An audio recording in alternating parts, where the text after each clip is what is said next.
Friends, welcome to the Sandeep Kumar Soni channel. आज हम इस वीडियो के अंदर बात करेंगे, ये एक्चुअली एक पॉडकास्ट होने वाला है जिसमें मेरे साथ में है एफएमसीजी इंडस्ट्री से आशीष जी, जिसके साथ मैंने इन डेप्थ डिस्कशन किया है। और आशीष जी को काफ़ी अच्छा नॉलेज है, काफ़ी टाइम से एफएमसीजी इंडस्ट्री के अंदर काम कर रहे हैं। तो अगर आप अपना करियर एफएमसीजी इंडस्ट्री के अंदर डेवलप करना चाहते हैं, चाहे जॉब के प्रोस्पेक्टिव से मैं बात करूं या आप कोई प्रोडक्ट लॉन्च करना चाहते हैं, उन सभी चीज़ों का इन्फॉर्मेशन आपको इस वीडियो के अंदर मिलेगा। वीडियो को लास्ट तक देखिएगा, काफ़ी वास्ट एक्सपीरियंस है आशीष जी को। एंड यस, हमने काफी इन डेप्थ डिस्कशन भी किया है। एंड यस, आप अपना कमेंट जरूर शेयर करिएगा मेरे साथ में, आपको ये पॉडकास्टिंग का एपिसोड मेरा कैसा लगा। Welcome to my channel sir. Ashish sir, आज आप एक डिफरेंट प्लेटफॉर्म से आए हुए हैं एंड वैरायटी आप एक्सपीरियंस लेके आए हुए हैं, राइट। और मेरी जो ऑडियंस है वो प्रेजेंट टाइम में क्या है, डिफरेंट सेक्टर से आती है। कुछ लोग मार्केटिंग से आते हैं, कुछ लोग अपना खुद का बिजनेस कर रहे हैं, कुछ लोग जॉब कर रहे हैं, राइट। तो वेलकम है मेरे चैनल के ऊपर। एंड आपसे मैं रिक्वेस्ट करूँगा थोड़ा सा आप ब्रीफ अपने बारे में इंट्रोड्यूस कर दीजिए, जिससे जो मेरी ऑडियंस है या आपकी जो ऑडियंस है उनको पता चल जाए आपके बारे में एंड आपके थोड़े एक्सपीरियंस के बारे में। तो थोड़ा सा अंडरस्टैंड करना या कनेक्ट करना जो है काफ़ी ज़्यादा ईजी हो जाएगा। जी सर, थोड़ा सा बताइए। थैंक यू संदीप सर, आपने मुझे इनवाइट किया आज अपने चैनल पे। मेरा नाम आशीष श्रीवास्तव है और मैं बेसिकली एक यूट्यूब चैनल चलाता हूं जो basically FMCG sales and distribution के बारे में ही है। और उसमें अलग अलग टॉपिक्स पे भी बात होती है, बट बेसिकली हम सेल्स एंड डिस्ट्रीब्यूशन के बारे में डिस्कस करते हैं। अगर मैं अपने बारे में बताऊं तो मेरा तकरीबन 20 साल का एक्सपीरियंस है डिफरेंट इंडस्ट्रीज में। मैंने करीब 5 साल फार्मा में काम किया है, 10-11 साल मैंने टेलीकॉम में काम किया है, मैंने एफएमसीजी में काम किया है, मैंने लिकर इंडस्ट्री में काम किया है। तो सारे ही वर्टिकल्स में मैंने sales and distribution, B2B sales और की अकाउंट मैनेजमेंट ही देखा है। तो उस एक्सपीरियंस से जो मेरा एक्सपीरियंस है, जो चीज मैंने सीखी है, वो मैं कोशिश करता हूं अपने चैनल पे बताने की। क्योंकि कई बार जो हम MBA में पढ़ के आते हैं या मैनेजमेंट में पढ़ के आते हैं, वो प्रैक्टिकली फील्ड में पॉसिबल नहीं होता है। तो बहुत सारी जगहों पे मुझे भी ये चैलेंजेस आते थे, तो मैंने सोचा कि ये अपने एक्सपीरियंस में अगर लोगों को शेयर करता हूं तो शायद उनको जॉब आगे ठीक से करने में आसानी रहेगी। राइट। तो बहुत ही अच्छी बात है सर। वैसे भी मैं आपसे थोड़ा सा आज एफएमसीजी इंडस्ट्री के बारे में बात करना चाहूँगा, राइट। मतलब ये एक ऐसी इंडस्ट्री है जिसमें बहुत सारी मैं बोलूँ तो अभी फ्यूचर में स्कोप है, बट अवेयरनेस उस लेवल पे जो यूथ है उसके पास में नहीं है। एंड कई बार जो यूथ आता है, मतलब अपना ग्रेजुएशन कंप्लीट करके आता है, तो उसको समझ में नहीं आता हम किस ओर जाएं, या फिर जाने का तरीका कई बार नहीं मालूम होता, राइट। तो थोड़ा सा मैं एफएमसीजी इंडस्ट्री के ऊपर फोकस करूंगा, क्योंकि मेरा भी जो चैनल है वो बेसिकली फोकस करता है मेडिकल रिप्रेजेंटेटिव या फार्मा फर्टिलिटी के ऊपर, राइट। बट बहुत सारे मेडिकल रिप्रेजेंटेटिव ऐसे हैं जो कई बार क्या करते हैं, एज ए मेडिकल रैप काम कर रहे होते हैं या as a first line manager काम कर रहे होते हैं, तो वो मूव कर जाते हैं एफएमसीजी की तरफ या दूसरे मार्केटिंग सेक्टर की तरफ। बट उनके मन में जब मूव करना होता है ना, तो बहुत ज़्यादा डाउट रहता है कि जाए तो यार ये डिसीजन एक सही डिसीजन है कि नहीं डिसीजन है, राइट। क्या वहाँ फ्यूचर सिक्योर होगा नहीं, क्योंकि जो फार्मा में काम कर रहा है उसको फार्मा की ABCD पता चल जाती है 1-2 साल 3 साल के अंदर। लेकिन एफएमसीजी एक ऐसी इंडस्ट्री है जो चाहते तो है, देखने में अच्छी भी लगती है, लेकिन वहाँ के बारे में जो कुछ चीज़ें सुनाई देती है ना, कि बहुत ज़्यादा वर्क प्रेशर होता है, खुद ही गुड्स लेके जाना पड़ा, इस टाइप से बहुत सारी चीज़ें मतलब माइंड के अंदर आती है, जिसकी वजह से कन्फ्यूजन होता है। थोड़ा सा मैं आपसे बोलूँगा कि थोड़ा सा पहले तो एफएमसीजी को बताइए आप, मतलब क्या होती है इंडस्ट्री, बेसिकली वहाँ पे क्या करना होता है, कौन सी चीज़ें हैं जो एफएमसीजी की इंडस्ट्री में आती हैं। देखिए सर, कोई भी जॉब शुरू करने से पहले लोग हर कैंडिडेट के अंदर कुछ ना कुछ इनोवेशन होता है। चूंकि मैंने फार्मास्यूटिकल में भी काम किया है, तो मुझे उसके एडवांटेजेस मालूम है। और चूंकि मैंने अपना कैरियर भी फार्मास्यूटिकल कंपनी से किया था, तो मुझे ऐसा लगता है कि अगर आपको जॉब करनी है और आप अपना कैरियर शुरू कर रहे हैं फार्मा से, तो आपको बहुत सारी चीजें ऐसी सीखने को मिलती हैं जो किसी और इंडस्ट्री में नहीं मिलती हैं। जैसे इसमें आपको टाइम मैनेजमेंट, पंक्चुअलिटी और कम्युनिकेशन, डिसिप्लिन, जितना अच्छा फार्मा सिखा देता है, शायद किसी इंडस्ट्री में आपको थोड़ी कठिनाई होगी सीखने में। तो जैसा आपका क्वेश्चन था कि क्या फार्मा के लोग एफएमसीजी में जा रहे हैं तो उसके लिए क्या प्रिपरेशन करनी होगी, या किस तरीके से वो इस इंडस्ट्री में जा सकते हैं, तो मैं पहले थोड़ा बीच में आपको इंटरप्ट करूँ। पहले मैं जानना चाहता हूँ अभी क्या है, सबको हो सकता है बहुत सारे लोग जो न्यू अभी यूथ आ रहा है ना, जो बिल्कुल न्यू कमा रहा है, जो कॉलेज पास आउट है, उस वो एफएमसीजी वर्ड को कई बार नहीं रिलेट कर पाता है, राइट। तो वो एमआर का, तो एमआर एक ऐसा वर्ड हो गया लगभग लगभग बहुत सारे लोग जान गए हैं। तो एफएमसीजी वर्ड इतना पॉपुलराइज है मैं ऐसा नहीं बोलूंगा, बट एक यूथ के पॉइंट ऑफ व्यू से मैं, जो भी फार्मेसी करके आ रहा है या ग्रेजुएशन कंप्लीट करके आ रहा है, बीएससी बीए बीकॉम करके आ रहा है, वो अगर जानना चाहता है तो पहले एफएमसीजी होता क्या है, थोड़ा सा अगर ब्रीफ कर देंगे तो ज्यादा बेटर रहेगा। देखिए मैं हाँ बिल्कुल समझ गया मैं आपकी बात को। देखिए इसको अगर मैं लेमैन लैंग्वेज में बहुत ही आसान भाषा में समझाना चाहूँ तो एफएमसीजी का मतलब होता है fast moving consumer goods. Right. ऐसे प्रोडक्ट्स की बात हम कर रहे हैं जिनकी मुझे रोज जरूरत होती है, एक आम आदमी को रोज डेली लाइफ में उसकी आवश्यकता होती है। इसमें पर्सनल केयर के प्रोडक्ट हो सकते हैं, होम केयर के प्रोडक्ट हो सकते हैं, इसमें बेकरी के प्रोडक्ट हो सकते हैं, इसमें टबैको प्रोडक्ट हो सकते हैं, बेवरेजेस हो सकते हैं, ऐसे सारे प्रोडक्ट जो आपको डेली लाइफ में यूज करने होते हैं। और एफएमसीजी एक ऐसा प्रोडक्ट होता है जो बहुत कम कीमत पे आप खरीद सकते हैं और बहुत जल्दी कंज्यूम हो जाता है, इसीलिए इसको फास्ट मूविंग कंज्यूमर गुड्स बोलते हैं। और ये एक ऐसी इंडस्ट्री है जैसे कि फार्मास्यूटिकल है, उसी तरीके से ये इंडस्ट्री दोनों ही एसेंशियल गुड्स में आएंगे। ओके, इसकी एक आम आदमी को हमेशा जरूरत पड़ती रहती है। तो FMCG industry is all about कि ऐसे प्रोडक्ट्स जिनको आप रोज डेली यूज करते हैं, चाहे वो आपके पर्सनल में यूज हो या क्लियर में यूज हो या किसी भी तरीके से आप रोज उससे कनेक्टेड ही रहते हैं। डेली नीड्स की चीज है जिसके बिना हमारा जीवन पॉसिबल नहीं है जिसकी वजह में हम अपने लाइफ को सोच नहीं सकते, राइट, यूं अगर बोले तो। ओके, मतलब डेली नीड्स की चीजें हम ये सोच रहे थे कि जो बेसिकली जो फार्मा से रिलेटेड है वही आता है, मतलब किराने के स्टोर पे बिकने वाली सारी चीजों को अगर हम बात करें तो वो एफएमसीजी इंडस्ट्री का पार्ट है। बिल्कुल आपके घर के नजदीक में जो सबसे नजदीक जो दुकान होगी तो शायद वहां पे एफएमसीजी का प्रोडक्ट सबसे पहले आपको मिलेगा। जो दूसरा दुकान होता है कोई केमिकल स्टोर होती है। राइट जी, ओके। तो सर यहाँ पे मेरा दूसरा क्वेश्चन ये है कि अगर मैं एफएमसीजी में स्कोप की बात करूं तो एक फ्रेशर जो कैंडिडेट है उसके लिए क्या स्कोप है, किस लेवल तक जा सकता है और स्टार्टिंग सैलरी वगैरह कितना लगभग उम्मीद किया जा सकता है अगर कोई अपना करियर बनाना चाहता है एफएमसीजी इंडस्ट्री के अंदर? देखिए एफएमसीजी इंडिया की 4th लार्जेस्ट इंडस्ट्री है। ओके। और अगर बात स्कोप की करें तो ये हर साल टाइम टू टाइम ये ग्रो भी कर रही है। अगर स्कोप की बात करें तो स्कोप बहुत है और इसमें शुरुआत आप नीचे लेवल से कर सकते हैं। जो शुरुआत होती है वो सेल्समैन के पद से होती है, धीरे धीरे करके सेल्स ऑफिसर, टीएसआई यानी कि टेरिटरी सेल्स इंचार्ज, फिर उसके बाद ASC area sales executive, area sales manager और धीरे धीरे करके हम मैनेजर पोस्ट पे बढ़ते जाते हैं। ओके। बट अगर आप इसकी बात करें कि इसमें एंट्रेंस कैसे होता है तो आपको नीचे लेवल से ही शुरू करना पड़ता है। अगर आपको एक्सपीरियंस थोड़ा सा मार्केट का होता है तो आपको ग्रो करने के चांसेस बढ़ जाते हैं। ओके।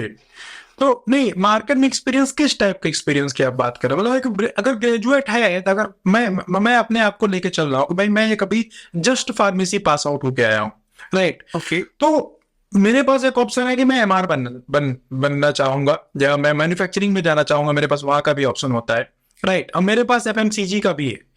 तो जो मेरा एक्सपीरियंस कहता है मुझे जब भी जॉब की नीड है तो मुझे जो पहले मिलेगा मैं वहां पे जाऊंगा, राइट, तो मैं इसी टाइप के चीजों को दूंगा, मुझे चाह मिले पहले मुझे 2 पैसा मिलने लगे। लेकिन अगर मेरा इंटरेस्ट है कि यार ये सेक्टर ना काफी मतलब देखने में भी काफी अच्छा लगता है यहाँ पे, कि यहाँ पे स्कोप ज्यादा हो क्योंकि सेल बहुत ज्यादा होती है तो शायद पैसा भी ज्यादा मिलेगा, तो इस टाइप का जो फ्रेशर बंदा है वो अगर जाना चाह रहा है तो वो कैसे, वो तो एक्सपीरियंस मेरे पास में है ही नहीं, मतलब जस्ट बिल्कुल पास आउट होके आया हूँ, दिन मैं क्या करूंगा, देखिए और कहाँ से मैं अप्रोच करूंगा, स्पेशली वैकेंसी वगैरह कैसे फाइंड आउट करेंगे, कैसे हम अपने आप को फिट कैसे बनाएंगे यार इस प्रोफेशन में जाओ तो मुझे एक अच्छी कंपनी मिल जाए।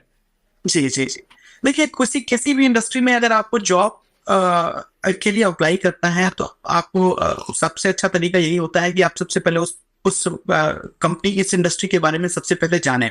तो मेरा जो प्रैक्टिकल सुझाव ये है उनके लिए जो फ्रेशर हैं या थोड़ा बहुत एक्सपीरियंस रखते हैं सेल्स का और वो एफएमसीजी फील्ड में जाना चाहते हैं, इसके लिए मैंने एक वीडियो भी बनाया हुआ है रिसेंटली पब्लिश, मैंने उसका लिंक आप मुझे दीजिए, मैं लिंक डिस्क्रिप्शन में शेयर कर दूंगा तो जो लोग उसको देखना चाहेंगे उनके लिए काफी तरीका बता रहा हूँ। वैसे तो बहुत सारे तरीके हैं, आजकल इंटरनेट पे सब कुछ उपलब्ध है, इतने सारे जॉब पोर्टल्स हैं जहाँ लोग अप्लाई कर सकते हैं, बट एक सबसे अच्छा तरीका होता है कि आपको मार्केट से ही सारी चीजें इंफॉर्मेशन मिलती है। देखिए कोई भी कंपनी एक रिस्पॉन्सिबल, ईमानदार और डेडिकेटेड एम्प्लॉय को अपने साथ रखना चाहती है। अगर मैं एक किसी टाउन में रहता हूँ और मुझे लगता है कि मुझे यहाँ पे एफएमसीजी में जॉब चाहिए, तो मैं अगर सजेस्ट करूंगा, अगर कोई फ्रेशर है, सबसे पहले आप अपनी टेरिटरी के किसी एक टाउन का चुनाव करिए, वहां पे देखिए कि कहाँ पे किराने की दुकानें, वहां जाइए, वहां पता करिए कौन से ऐसे प्रोडक्ट हैं जो कि डिमांड में तो हैं लेकिन उसकी सप्लाई नहीं हो पाती। सप्लाई नहीं हो पाती। आप ये पता करिए ऐसे ऐसे कौन से ब्रांड्स हैं, उनकी एक लिस्ट बनाइए, पता करिए उसका कारण क्या है। फिर दूसरा, आप कोशिश करिए कि वो जो प्रोडक्ट है उसका कोई वितरक होगा, डिस्ट्रीब्यूटर होगा, उस एरिया में कहाँ पे, राइट। पता करें कि ये प्रोडक्ट वहां पे क्यों उपलब्ध नहीं है, आपने पहले काम किया है, तो वो बताएंगे कि हो सकता है कि कंपनी की पॉलिसी थोड़ी चेंज हो गई, एम्प्लॉय नहीं है, या वॉट एवर रीजन है। तो आप उसकी डिटेल बनाइए। फिर उसके बाद से आप चाहें तो वहां के रिटेलर से, डिस्ट्रीब्यूटर से, वहां के कंपनी के एम्प्लॉयज का नंबर ले सकते हैं। नहीं, अगर वहां पे से नहीं मिलता है तो आप कहीं से भी, आज तो इंटरनेट पे सब कुछ उपलब्ध है, वहां के ऑफिस में डायरेक्टली आप अप्रोच कर सकते हैं। एक तरीका तो ये है कि आप अपना रिज्यूमे लेके जाइए। नहीं, ऑफिस कैसे फाइंड आउट करेंगे, क्योंकि इजिली ऑफिस तो इजिली नहीं मिल सकता ना, या मैं बोलूँ सेकंड लाइन मैनेजर या फोर्थ लाइन मैनेजर जहां से हम इंटरेक्ट कर सकते हैं, जिनको हम कॉल कर सकते हैं, उनका नंबर तो इंटरनेट पे नहीं है ना। इंटरनेट पे आपको नंबर ढूंढने की आवश्यकता नहीं है। देखिए, हर एक बड़े शहर में, अगर जैसे मैं बात करूं, अगर एक उत्तर प्रदेश की बात करता हूँ, तो लखनऊ एक ऐसी जगह है जहाँ पे सारे कई कंपनीज के एक ऑफिस जरूर, राइट। अगर वहां लखनऊ तक नहीं पहुंच पाते हैं, या किसी मध्य प्रदेश में, भोपाल में, या आप दिल्ली में नहीं पहुंच पाते हैं, दिल्ली के आसपास रहते हैं, तो आप इतना भी कर सकते हैं, उस मार्केट में आप जाएं, वहां पे पता करें कि इससे पहले जो एम्प्लॉइज काम करते थे उनका कॉन्टेक्ट नंबर मिल सकता है क्या, कोई इंडियन मैनेजर का नंबर मिल सकता है, किसी मैनेजर का नंबर मिल सकता है। डिस्ट्रीब्यूटर को अप्रोच करें, डिस्ट्रीब्यूटर्स के पास सारी कंपनियों के लोगों के नंबर होते हैं। एक बार ये प्रॉब्लम भी आ सकती है कि डिस्ट्रीब्यूटर आपको क्यों नंबर देगा, क्यों आपको रिटेलर कोई नंबर देगा, जब आप उसको ये बताएंगे कि देखिए मैं इस कंपनी का एक सर्वे कर रहा हूँ और मैं कोशिश कर रहा हूँ कि इस कंपनी की सेल को बढ़ाया जा सके, मैं आपकी हेल्प करने के लिए आया हूँ, और मैं पहले ये पता कर रहा हूँ कि ये प्रोडक्ट क्यों नहीं बिक रहे हैं हमारे। मतलब सीधे तौर पे अगर मांगेंगे नंबर तो बदमाशी की कर सकते हैं, चाह से बढ़ सकते हैं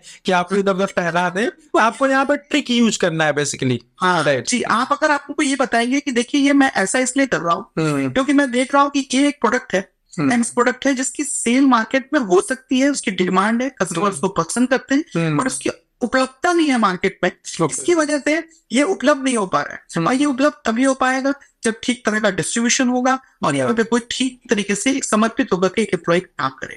तो आप ये तरीके लेकर के भी आप लोगों से बात कर सकते हैं। इसके अलावा भी और भी तरीके हैं। आप जब मार्केट में जाते हैं 10 बजे से लेकर 2 बजे तक आपको सेल्स का व्यक्ति हर किराना स्टोर पे ऑर्डर लेता हुआ मिल जाए। आप उनसे भी बात कर सकते हैं, डायरेक्टली अप्रोच कर सकते हैं। देखिए मैं इस कंपनी में काम करता हूँ या फिर फ्रेशर हूँ और मैं नया काम शुरू करना चाहता हूँ, आपकी एफएमसीजी में इंडस्ट्री में अपनी जॉब शुरू करना चाहता हूँ, तो क्या आप मेरी मदद कर सकते हैं? वहां से भी आपको कुछ कॉन्टेक्ट नंबर मिल सकते हैं। थोड़ी मेहनत आपको करनी पड़ेगी, शुरू तो फाइंड आउट करने में मेहनत करनी पड़ती है, बात बिल्कुल सही। वो किसी भी इंडस्ट्री में जाता पड़ेगा, आपको कई बार निराशा मिलेगी, लेकिन अगर आप वाकई में आप इस इंडस्ट्री में कैरियर बनाना चाहते हैं तो ये एक बहुत अच्छा तरीका होगा। एक बार जब आपको कॉन्टेक्ट नंबर मिल जाता है, आपको ऑफिस का एड्रेस मिल जाता है, आप वहां पे जाइए।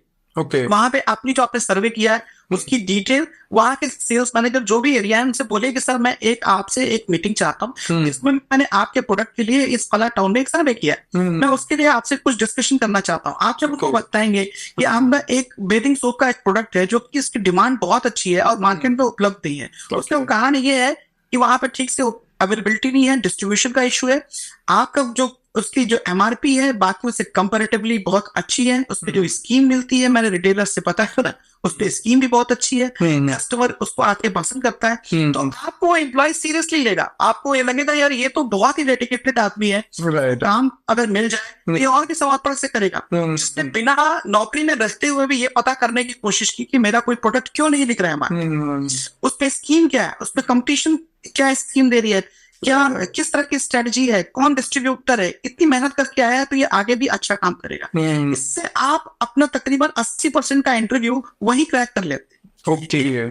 एक कंपनी को ऐसे ही एम्प्लॉय की जरूरत होती है जिसमें 100 वो उसका पर्टिकुलर पर्सन का जी, जो सॉल्यूशंस लेकर के आए। आज कोई भी आपसे प्रॉब्लम सुनना नहीं चाहता। राइट राइट राइट सर मैं ये आपका ये प्रोडक्ट जो नहीं बिक रहा है, इसलिए मैं डिस्ट्रीब्यूटर चेंज करके भी प्रॉब्लम सॉल्व कर सकता हूँ। मैं इसकी ठीक से डिस्ट्रीब्यूशन बढ़ा करके प्रॉब्लम सॉल्व कर सकता हूँ। मैं दुकानें बढ़ा करके प्रॉब्लम को सॉल्व कर सकता हूँ। अपनी तरफ से सोल्यूशन देते हैं तो वो आपसे इम्प्रेस होते हैं और उनको लगता है कि ये एक राइट कैंडिडेट है जिसको रखने से उस जगह पे नौकरी मिल सकती है। और इस ट्रिक का एक फायदा और मिलता है, आपको जॉब आपके टाउन में ही मिल जाती है। कई बार क्या होता है कि हम बिलोंग करते हैं किसी एक शहर से, पता चलता है कि क्योंकि हमें बस नौकरी नहीं है, तो हमको ऑफर मिलता है दूसरी नौकरी का, तो हमको शिफ्ट होना पड़ता है, राइट शिफ्ट पड़ जाते हैं।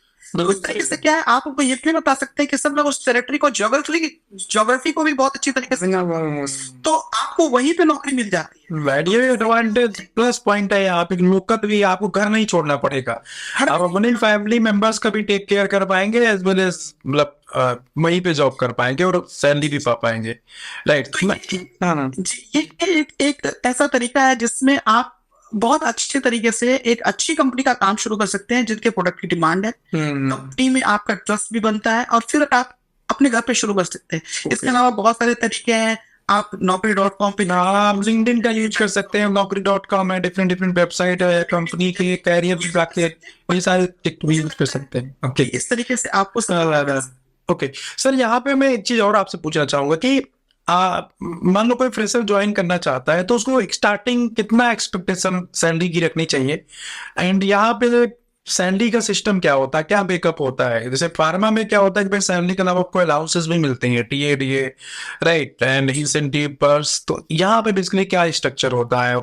देखिए, मैं अगर आपको ये कंपैरिजन करूँ फ्रंट लाइन मैनेजर में, तो देखिए दो तरीके से मैं इसको समझाने की कोशिश करूंगा। अगर आप एकदम ही फ्रेशर है तो आपको वो हो सकता है कि आपको सेल्समैन से शुरू करना पड़े। सेल्समैन कई बार डिस्ट्रीब्यूटर के रोल पे भी होते हैं, मतलब वो कंपनी के लिए काम तो करते हैं, बट डिस्ट्रीब्यूटर को कंपनी सब्सिडी देती है और वो उनको पेमेंट वहां से होता है। राइट, लोकल लेवल पे क्योंकि डिस्ट्रीब्यूटर ऐसे होता है कि वो कई बार अपनी खुद की भी गाड़ी भेजता है सप्लाई के लिए, राइट, तो अपने बंदों को रखा होता है, लेकिन रखता खुद है, लेकिन सैलरी वो उसके बदले कंपनी से लेता रहता है। हाँ, तो वो इनिशियल लेवल की मैं मांग करता हूँ। इसके अलावा थर्ड पार्टी पेरोल पे कंपनीज रखती हैं। इसके अलावा जो एक पोस्ट जो होती है उसको मेडिकल रिप्रेजेंटेटिव, जैसे आपने फार्मा में बताया, वैसी तरीके का एक फ्रंट लाइन ऑफिसर होता है जिसको हम लोग अपने एफएमसीजी में सेल्स ऑफिसर बोलते हैं। ओके, जैसे मेडिकल रिप्रेजेंटेटिव है वैसे सेल्स ऑफिसर है। अगर मैं आपको सेल्स ऑफिसर की बात करूं तो देखिए आज के डेट में कंपनीज जो है, जो उनको रिम्यूनरेशन देती है, जो सैलरी देती है, वो डिपेंड करता है कि कौन सी कंपनी में आप काम कर रहे हैं। बट हाँ, आज 20-25 हजार रुपए से लेकर के एक सेल्स ऑफिसर को अच्छी कंपनियों में 50,000-55,000 रुपए सैलरी भी मिलती है। इसके अलावा उनको लोकल अलाउंसेस भी मिलते हैं, लोकल के लिए अलग अलाउंसेस मिलते हैं। नेक्स्ट टाउन यानी कि वो जो सुबह जाकर के शाम को लौट के आ जाते हैं, ऐसे जस्ट लाइक फार्मर, हाँ, उनको अलग टाउन के अलाउंसेस मिलते हैं। ऐसे स्टेशन जहाँ पे उनको रात में स्टे करना पड़ता है तो होटल के अलाउंसेस अलग मिलते हैं और उनको डीए अलग मिलता है। तो अलाउंसेस भी मिलते हैं, सैलरी मिलती है। सैलरी और अलाउंसेस आज के डेट पे सारी कंपनियां अच्छा दे रही है, कोई बुरा नहीं दे रही है। अगर आप काम करने शुरू करने के हिसाब से देख रहे हैं तो धीरे धीरे जैसे जैसे आपका एक्सपीरियंस बढ़ता जाता है, आप जैसे बाकी कंपनियों में, बाकी इंडस्ट्रीज में कंपनी स्टेज करते हैं तो आप निगोशिएट करते हैं और आपकी कैपेबिलिटी, आपकी एक्सपीरियंस किस नाम से आगे बढ़ती जाती है। तो ये आपको रेगुलेशन बढ़ता ही जाता है। सर यहाँ पे मैं एक क्वेश्चन पूछना चाहूंगा कि जैसे आपने बताया कि कोई भी अगर स्टार्ट करना चाहता है तो पहला स्टेप है कि वो एक सेल्स बॉय की तरह काम करे, तो क्या ऐसा पॉसिबल है कि कोई पर्टिकुलर पर्सन मान लो फार्मेसी करके आया हुआ है या कोई एमबीए करके आया हुआ है, तो डायरेक्ट वो जो आपने पोजीशन बताया जहां से कंपनी का पेरोल स्टार्ट होता है, ठीक है, क्या बोला आपने उसका नाम, मैं भूल गया, सेल्स ऑफिसर, राइट, तो एसओ उसको बोल सकते हैं, राइट, शॉर्ट फॉर्म में एसओ, तो क्या उस पोजीशन पे डायरेक्ट एंट्री मारा जा सकता है? अगर मेरे स्किल्स को मैं डेवलप कर लेता हूँ, सपोज दैट कि मेरा कम्युनिकेशन स्किल अच्छा है, मेरी पर्सनालिटी अच्छी है, राइट, तो उस केस में क्या हम इस पे डायरेक्ट जा सकते हैं पोस्ट पे? बिल्कुल, आप अप्रोच कर सकते हैं ना, और बिल्कुल कंपनियां कंसिडर करेंगी। देखिए, मैं आपको पहले भी बता रहा था और अभी फिर से बता रहा हूँ, सेल्स ऑफिसर एक फ्रंटलाइन पोजीशन है, पहली पोजीशन है, और वहां पे एक जिम्मेदारी जो होती है सेल्स ऑफिसर की, उस जो इसको असाइन एरिया असाइन किया गया है उसका डिस्ट्रीब्यूशन उसको देखना होता है कि उसका प्रोडक्ट हर जगह अवेलेबल हो। उसके साथ जो डिस्ट्रीब्यूटर जुड़े हुए हैं उन अच्छी ROI है और उनका रिटर्न ऑन इन्वेस्टमेंट अच्छा हो। तो ये आपको इंटरव्यूअर को कन्विंस करना है और ये एक इतना मुश्किल काम नहीं है। जब आपको ये पता हो कि बिजनेस को कैसे कराया जा सकता है, आप अपनी चीज को ठीक से कम्युनिकेट कर पाते हैं, आपको उस इंडस्ट्री के बारे में नॉलेज है, आप ये नॉलेज आप इंटरनेट से भी ले सकते हैं या सर्वे करके भी ले सकते हैं, किसी भी तरीके से ले सकते हैं। तो मुझे नहीं लगता कि कोई कंपनी डिनाई करेगी ऐसे व्यक्ति को रखने के लिए जिसके पास एक्सपीरियंस नहीं है लेकिन उसकी लगन की वजह से उसने ये नॉलेज एकत्रित किया है। तो बहुत सारे ऐसे लोग हैं जो सिंपल MBA करने के बाद डायरेक्टली सेल्स ऑफिसर बन जाते हैं। सेल्समैन बनने की जरूरत नहीं है। सेल्समैन एक ऐसा पायदान है जहाँ पे आप चीजें बेसिक रूप में सीखते हैं। कभी कभी लोग वहां से ग्रो करके सेल्स ऑफिसर से आगे बड़े ऊपर तक भी पहुंच जाते हैं, बट बेसिकली सेल्स ऑफिसर पर आपको ग्रेजुएशन के बाद या MBA करने के बाद से जॉब मिल जाती है अगर आप इंटरव्यू में अच्छी तरीके से अपने आप को प्रेजेंट कर लेते हैं। ओके, तो बेसिकली क्या इस इंडस्ट्री में कोई ऐसा फिक्स क्वालिफिकेशन है कि इस टाइप का क्वालिफिकेशन अगर कोई पर्टिकुलर पर्सन आएगा तो उसको ज्यादा प्रेफरेंस दिया जाएगा, ऐसा भी कुछ है क्या? देखिए, जहां तक मेरे एक्सपीरियंस के हिसाब से मैं बोलूँ तो कभी भी कोई ऐसी जरूरत नहीं है कि आप MBA हैं तभी आप इसका FMCG में सेल्स ऑफिसर जॉब पा सकते हैं। अगर आप ग्रेजुएट हैं और आपका कम्युनिकेशन अच्छा है और आप मेहनती हैं तो आप इसमें आगे बढ़ सकते हैं। हाँ, मैनेजमेंट का फर्क पड़ता है क्योंकि आप इसको एक क्लासरूम में पढ़ के आते हैं, आपको स्ट्रैटेजीज पता रहती हैं, आपको ये सब चीजें केस स्टडी बताई जाती है, एक सिस्टमैटिक ढंग से बताई जाती है, इसका फर्क पड़ता है। आपके नेक्स्ट लेवल पे जब आप ग्रो करते हैं, आप आगे बढ़ते हैं, प्रमोशन होता है, इसका भी फर्क पड़ता है। बट हाँ, अगर मैं ये कहूँ कि कोई एक एस्पिरेंट है जो ग्रेजुएट है और वो चाहता है कि अपनी जॉब FMCG में शुरू करना चाहता है तो वो भी शुरू कर सकता है। बहुत से ऐसे लोग हैं जो सिंपल ग्रेजुएट है और किसी किसी कंपनी में CEO है, उसमें कोई बुराई नहीं है। ओके, तो रिस्पॉन्सिबिलिटीज क्या होती है बेसिकली सर? अगर एक मैं SO की बात करूं, जो सेल्स ऑफिसर होता है, उसकी बेसिक रिस्पॉन्सिबिलिटीज क्या क्या होती है?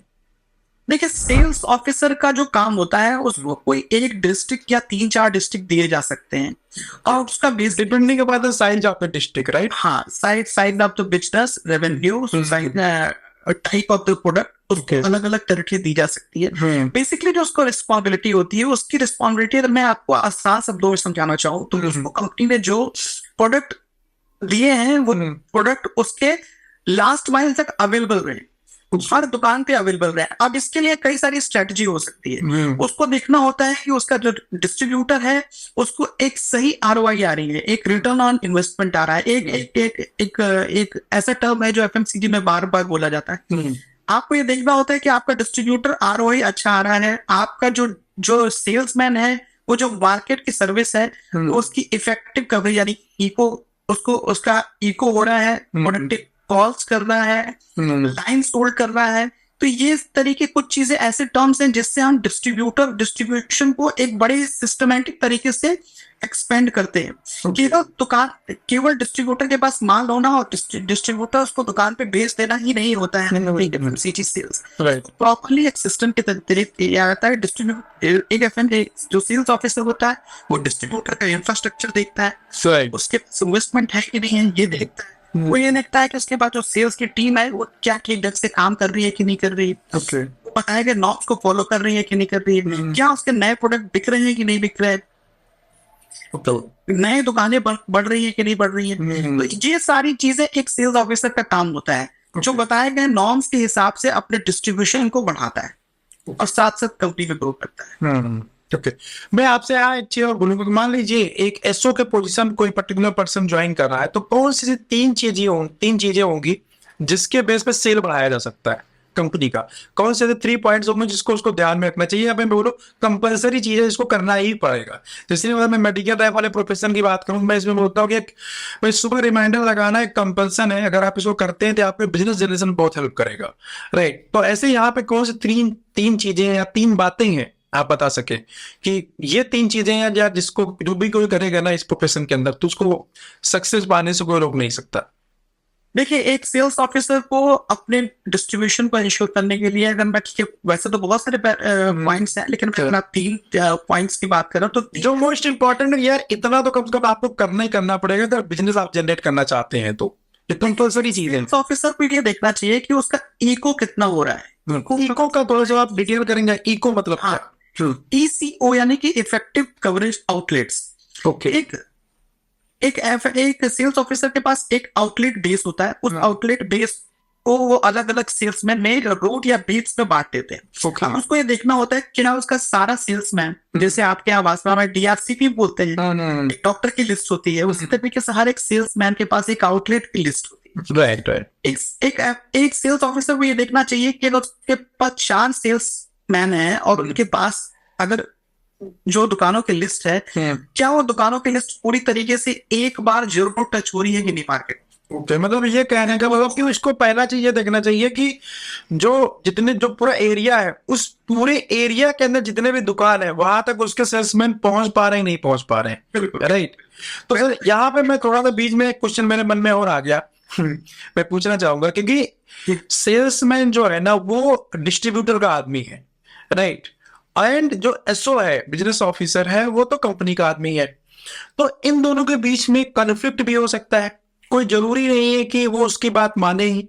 यहाँ पे प्रॉब्लम भी तो क्रिएट हो सकती है या होती है क्या?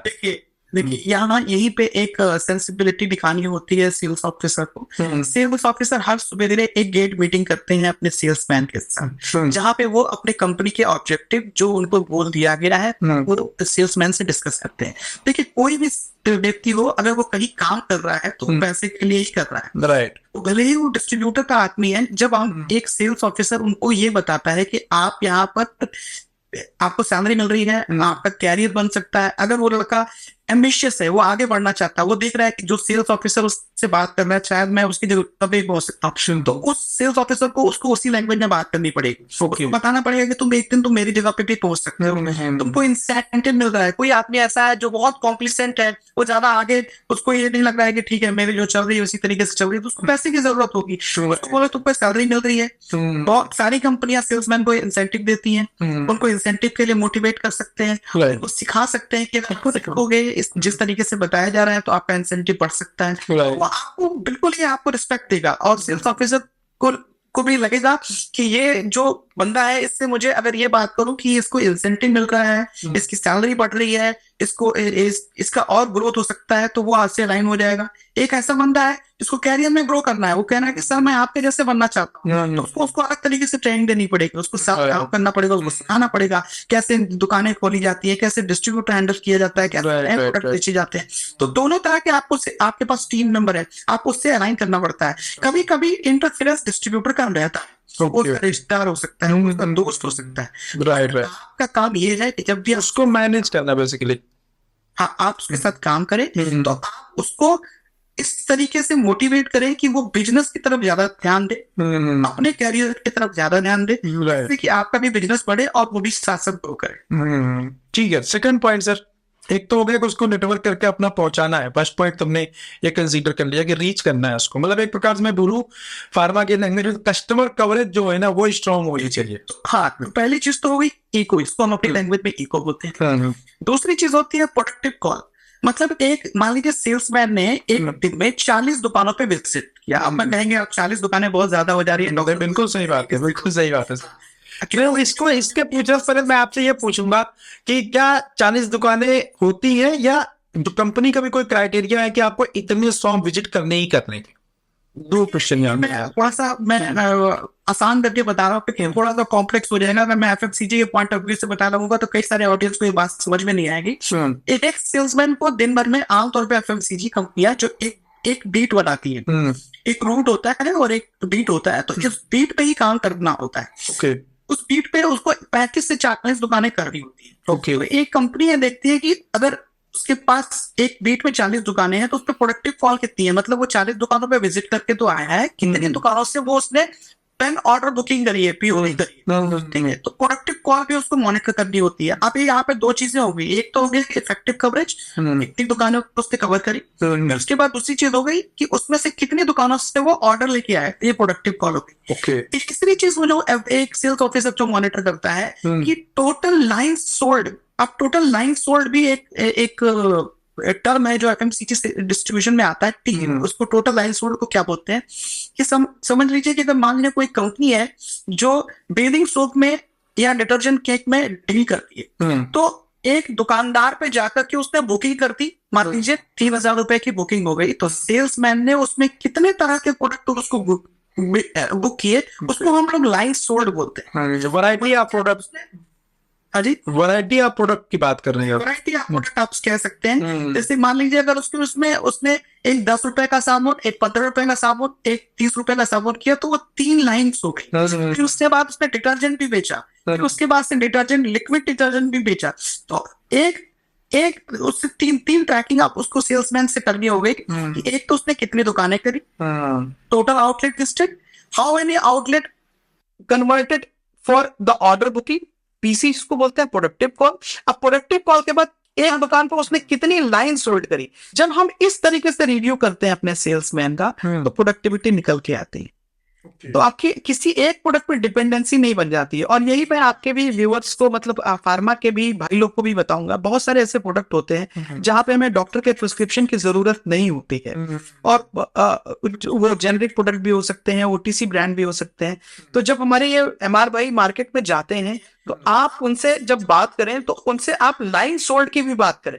ये हो सकता है कि थोड़ा इतना प्रासंगिक ना हो फार्मा के दृष्टिकोण से, लेकिन अगर आप लाइन सोल्ड की बात करते हैं, तो आप एक तो आपकी वैल्यू जो ऑर्डर की है वो बढ़ती है, साथ ही साथ आप पूरी रेंज बेच पाते हैं। आपने अगर मान लीजिए कि अगर सिप्रोफ्लॉक्सासिन है, एक एंटीबायोटिक मान लीजिए। सर यहाँ पे मैं थोड़ा सा आपको रोकूंगा, जेनरिक में तो ऐसा पॉसिबल है, बट एथिकल में पॉसिबल नहीं है, क्योंकि जब हम एज ए मेडिकल रैप काम कर रहे होते तो हमें ना अपना ब्रांड नेम याद कराना होता है, और हम मल्टीपल ब्रांड्स को अगर प्रोनाउंसिएट करने लगेंगे तो अपना ब्रांड नेम में याद ही नहीं करा पाएंगे।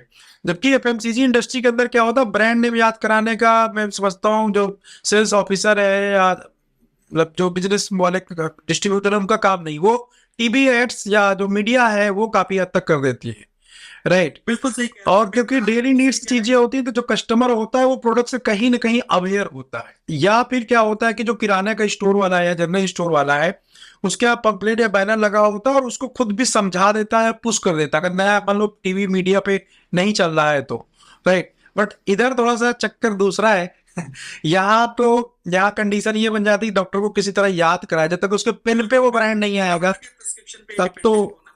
तब तक वो नहीं किया। ऐसे सब में मेरे कहने का मतलब ये था कि कई बार ऐसा है कि मान लीजिए किसी डॉक्टर ने आपके 4-5 ब्रांड्स लिखते हैं, तो आप वहां पे जाकर के 4 ब्रांड्स की बात कर सकते हैं। या कोई बहुत सारे ओटीसी ब्रांड भी होते हैं, जैसे कई सारी कंपनियां हैं, जैसे जाइडस ओटीसी ब्रांड में, जाइडस वेलनेस आता है, ओटीसी ब्रांड में डील करती है। और बहुत सारी कंपनियों के अभी ओटीसी ब्रांड आ गए। हाँ, अभी बहुत सारी कंपनियां जो है कंज्यूमर प्रोडक्ट में मूव कर रही हैं, राइट। मतलब बहुत छोटी छोटी कंपनीज का, मैंने तभी मैं ट्रेवल कर रहा था तो रेलवे स्टेशन पे ऐड चल रहा था, मुझे एग्जैक्टली कंपनी का नाम नहीं याद है, बट वो बहुत स्मॉल कंपनी है, अभी उसकी आइडेंटिटी इतनी भी अच्छी नहीं है, बट वो रेलवे स्टेशन पे जो डिस्प्ले होता है ना वहां पे ऐड रन कर रही है। तो मतलब कंपनीज भी, कंज्यूमर जो डिवीजन होती है ना, कई कंपनीज है जो काफी अच्छे से भी इंटरेस्टेड है और उसके ऊपर काम कर रही है कंज्यूमर डिवीजन में, ये जो मुझे देखने को मिला वहां पे। ओके, उनका भी काम करने का तरीका बहुत कुछ एफएमसीजी जैसा ही रहता है, क्योंकि उनके उसी तरह के आउटलेट्स पे वो जाते हैं, किराना पे भी जाते हैं, जनरल स्टोर पे भी जाते हैं, और मेडिकल स्टोर पे भी जाते हैं। तो वहां के उसमें काम करने वाले भाई इस तरीके से अपने रेंज सेलिंग को बढ़ा सकते हैं। ओके, ठीक है सर। इसमें एक मेरा क्वेश्चन रहेगा प्रेशर के ऊपर कि प्रेशर कितना होता है, क्योंकि आपको मालूम ही है, आपने क्योंकि दोनों जगह काम किया है, आपने फार्मा में भी काम किया है एंड आप एफएमसीजी इंडस्ट्री के अंदर भी आप वर्क कर चुके हैं, तो आपको क्या लगता है? क्योंकि आज के मैं करंट सिनेरियो की अगर बात करूं तो आज के टाइम पे क्योंकि स्टार्टअप का एक क्रेज है जब से कोविड आया हुआ है, राइट, तो मैं तो पता नहीं कितनी कंपनीज तो पर डे खुल रही है फार्मा के अंदर, तो जो बड़ी कंपनी में इवन दैट मेडिकल रैप काम कर रहा है तो उनके ऊपर भी बहुत ज्यादा प्रेशर है, क्योंकि अब पहले टाइम हुआ करता था जब ब्रांड की बात होती थी। आज सेम सांड, अवेयरनेस, जेनरिक मेडिसिन में, एथिकल में क्या डिफरेंस, बहुत सारे ऐसे क्वेश्चंस हो गए। और इवन दैट जो कस्टमर है वो भी बिल्कुल बिजनेस माइंडेड होते जा रहे हैं, क्योंकि पहले चीज इतनी अवेयरनेस थी नहीं। अभी इंटरनेट यूज अवेयरनेस बहुत ज्यादा आ गया है, राइट। तो ऐसे कंडीशन में अगर हम कंपेयर करते हैं दोनों इंडस्ट्री को कि भाई मैं एक मेडिकल रैप काम कर रहा हूँ तो मैं इतना ज्यादा कंफर्टेबल रहूंगा या फिर सेल्स ऑफिसर बनूंगा तो कंफर्टेबल रहूंगा। देखिए, आपका सवाल जो है बहुत ही इम्पोर्टेंट भी है और बहुत ही कॉमन सवाल भी है।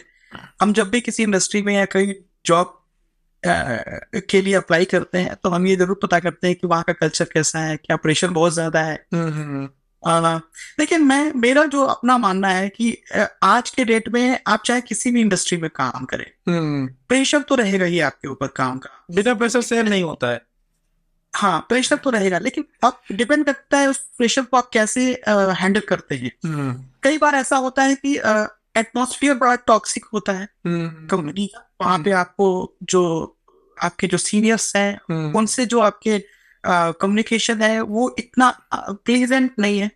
उस सिनेरियो की बात अलग करता हूँ, वहां पे आपको वो प्रेशर एक अलग तरह का प्रेशर होता है। लेकिन जब हम सेल्स की बात करते हैं, हमें टारगेट अचीव करने हैं और हमको ग्रो करना है और हमारे साथ के कलीग्स अच्छा कर रहे हैं और मैं कम कर रहा हूँ, मीटिंग्स में हमें जवाब देने पड़ते हैं, वो प्रेशर की जहां तक बात मैं करूँ तो उस प्रेशर को हैंडल करने के लिए आपको अपनी वे ऑफ वर्किंग को थोड़ा इम्प्रूव करना पड़ेगा।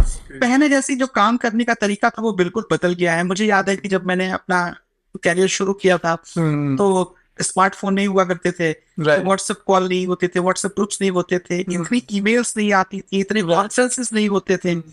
तो वो एक अलग तरह का प्रेशर था वहां।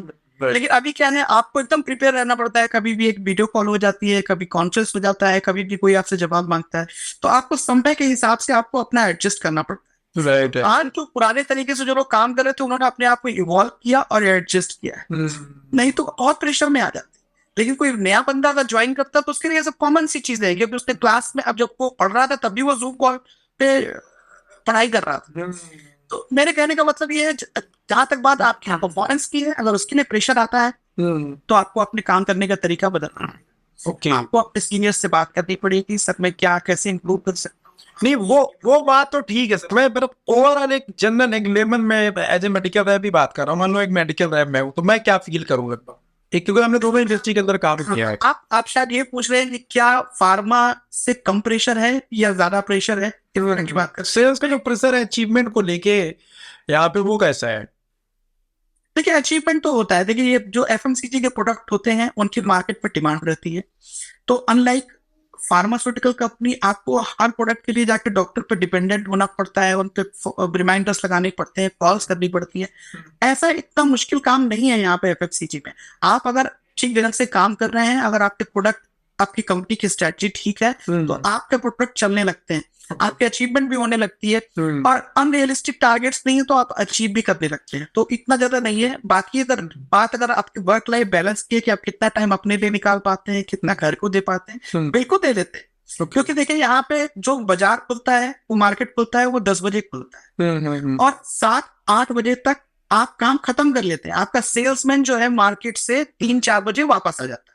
इसके बाद वो मार्केट नहीं जाता है। 4 बजे आता है तो अगर पेमेंट कलेक्ट करके आ रहा है या ऑर्डर लेके आ रहा है, डिस्ट्रीब्यूटर को दे रहा है, तो आपका काम तो खत्म हो गया। अब आपका जो काम है, अगर डिस्ट्रीब्यूटर की प्राइमरी करवानी है, उसके ऑर्डर्स लगवाने हैं, आपको अपने डेटा बनाना है, तो आपको थोड़ा 2-3 घंटे का टाइम आपको और चाहिए होगा। लेकिन मुझे नहीं लगता है कि आपको इतना ज्यादा 7-8 बजे के बाद से एफएमसीजी में लगना पड़ जाता है। तो 10 बजे से लेकर के 7, 7:30, 8 बजे तक काम लगभग खत्म हो जाता है। ओके, मेरे मन में यहाँ 2 क्वेश्चन और राइज हुए। जैसे आपने डेटा की बात की, तो फार्मा में मेडिकल रैप लेवल पे बहुत ज्यादा डेटा नहीं है। कुछ कंपनी, बड़ी कंपनीज, या वैसे बात करूँ तो जो डेटा का काम बेसिकली स्टार्ट होता है वो मैनेजर लेवल पे आता है कि बहुत सारा फॉर्मेट्स वगैरह बनने पे। मेडिकल रैप लेवल पे कुछ खास ऐसा है नहीं, बहुत थोड़ा ही है। तो इधर भी ऐसा ही है कि डेटा का काम जबरदस्त है। देखिए, मैं तो ये कहता हूँ कि आपको हमेशा ही, देखिए डेटा में क्या है कि एक्सेल की जानकारी और माइक्रोसॉफ्ट एक्सेल और पावर पॉइंट की जानकारी अगर आपको होती है तो आप इस जॉब में नहीं नहीं, काम कितना आता है वो तो मैं समझ गया, जरूरी तो है। काम कितना आता है जैसे यहाँ तो मतलब मोस्टली अगर मैं बात करूँ तो एक मेडिकल रिप्रेजेंटेटिव के लिए मुझे लगता है शायद वीकली वो कंपनी को, कुछ कंपनीज है जो वीकली फॉर्मेट देती है कि आपको अपना सेकेंडरी कितना वो फिलअप करके दे दो, राइट। और इसके ज्यादा कुछ खास वर्क रहता नहीं तो जो मंथ क्लोजिंग होता है तो अपना रिव्यू फॉर्मेट भर के जाता है, तो या सेकेंडरी वगैरह और भरवा लेते हैं, या एक आध तो फॉर्मेट उसी से मिलता जुलता एक्टिविटी जो आपने पूरे महीने किया हुआ प्रोडक्ट वाइज रिव्यू के अंदर ही सारा ले लेती है। इसके अलावा कुछ खास और फॉर्मेट जनरली होता नहीं है फॉर्मेट, मतलब मेडिकल लेवल की अगर मैं बात करूँ तो, राइट। इतना ही मतलब होता तो एक्सेल पे है बट इतना ही काम होता है। तो एफएमसीजी में क्या ऐसा ही रहता है या फिर डेली बेसिस पे डिफरेंट डिफरेंट डेटा को कंपाइल करना पड़ता है, कौन सा डिस्ट्रीब्यूटर कितना सेल कर रहा है, एरिया की परफॉर्मेंस क्या है, या और भी ऐसा कुछ रहता है क्या यहाँ पे? देखिए, मैं अगेन ये बोलूंगा, ये डिपेंड करता है कि कंपनी में किस तरीके से से डेटा मांगा जा रहा है और किस तरीके से रोज रिव्यू हो रहा है। लेकिन आमतौर पे मैं बात करूं, हाँ, यहाँ पे थोड़ा आपको एक्सेल पे काम करना पड़ता है कि बहुत सारे केपीआईज होते हैं।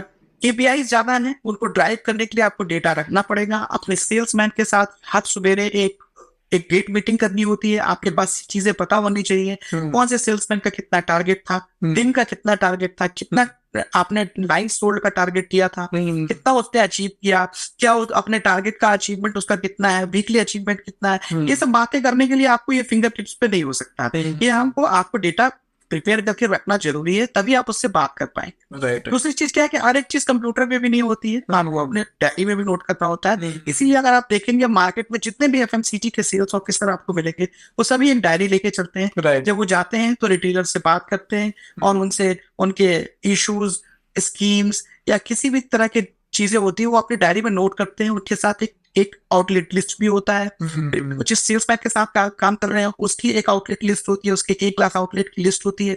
तो बहुत सारा डेटा आपके डायरी में भी होता है। तो मैं ये नहीं कहूंगा कि उसको हमेशा ही कंप्यूटर पे, लैपटॉप पे रहना पड़ेगा, बट हाँ, अगर वो इस चीजों को मेंटेन करना चाहता है तो उसको थोड़ा सा तो अपना अवेयर रहना पड़ेगा, और बोले तो उसको अवेयर काफी रहना पड़ेगा डेटा के, लेकिन कंपनी कभी भी आपसे इन चीजों को लेकर पूछ सकती है। एंड सेकंड, आपको भी क्वेश्चन करना है सेल्समैन से, अगर डेटा ही नहीं है तो आप कुछ भी रिप्लाई करेगा तो आप एग्री करेंगे क्योंकि आपको मालूम कुछ नहीं बोल पाएंगे, राइट। लेकिन ये इतना मुश्किल नहीं होता है, ये धीरे धीरे आ जाता था और इतनी बड़ी चीज नहीं है। अब कई सारी चीजें ऐसे ही, जैसे आप अपने आप को अपग्रेड कर लीजिए, डेटा को मैच करना है, एक्सेल है, पाइवट है, ये सब चीजें अपग्रेड करने वाली बात है, स्किल सेट है। आप इतना ज्यादा अपने आप को अपग्रेड करेंगे उतना ही ज्यादा राइज करेंगे। ओके, सही बात है। नहीं, लेकिन अभी मैं प्रेजेंट टाइम में देखूँ ना, फार्मा के अंदर जो मेडिकल रेप्रेजेंटेटिव आ रही है ना, मैं पर्सनली अगर एक्सपीरियंस बताऊँ तो आज मतलब लोगों को एक्सेल भी नहीं आता है और पता नहीं क्या सीखने भी नहीं जाते। अगर मैं टॉप कंपनीज को छोड़ दूँ ना, टॉप 50 कंपनीज में मैं ले लूँ, ज्यादा नहीं बोल रहा हूँ, टॉप 50, तो टॉप 50 में मैंने बहुत बड़ी बात कह दी।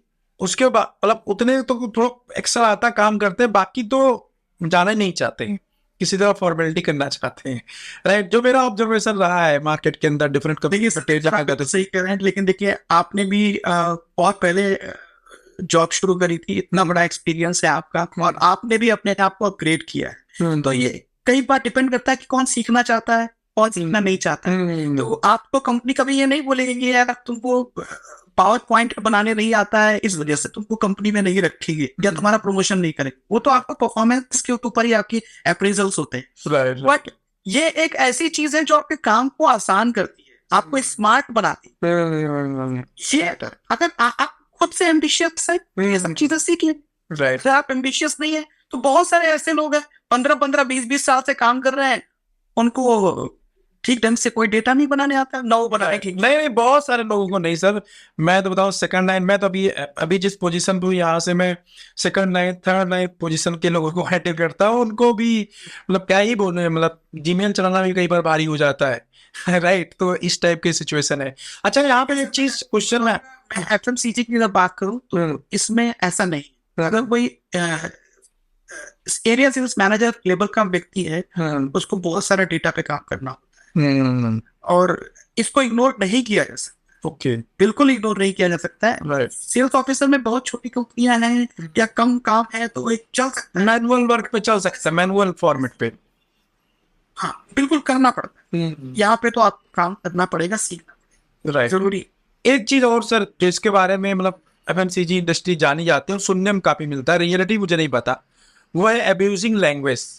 ये कितना है एफएमसीजी इंडस्ट्री को, और क्या ये सभी कंपनीज में है? मैं किसी भी टाइप की, मतलब मैं जॉनसन एंड जॉनसन में जा रहा हूँ, पीएनजी में जा रहा हूँ, रिकेट बेंसन में जा रहा हूँ, तो क्या सभी में है या फिर कुछ लिमिटेड कंपनीज में है या नहीं है, क्या है इसमें? मतलब ये हमने सुना है ऐसा, बट मीटिंग के अंदर जनरली। हाँ, अगेन मैं एक चीज बोलूंगा, मैं इस चीज को इग्नोर नहीं कर रहा, मैं फिर से वही टॉक्सिक एटमॉस्फेयर की बात कर रहा हूँ, लेकिन ये बहुत हद तक अब कम हो गया है, मेरा जो एक्सपीरियंस कहता है। ओके। क्या हो गया कि अभी क्या पिछले 2 साल से चीजें बड़ी डिजिटल हो गई, ठीक है। ओके।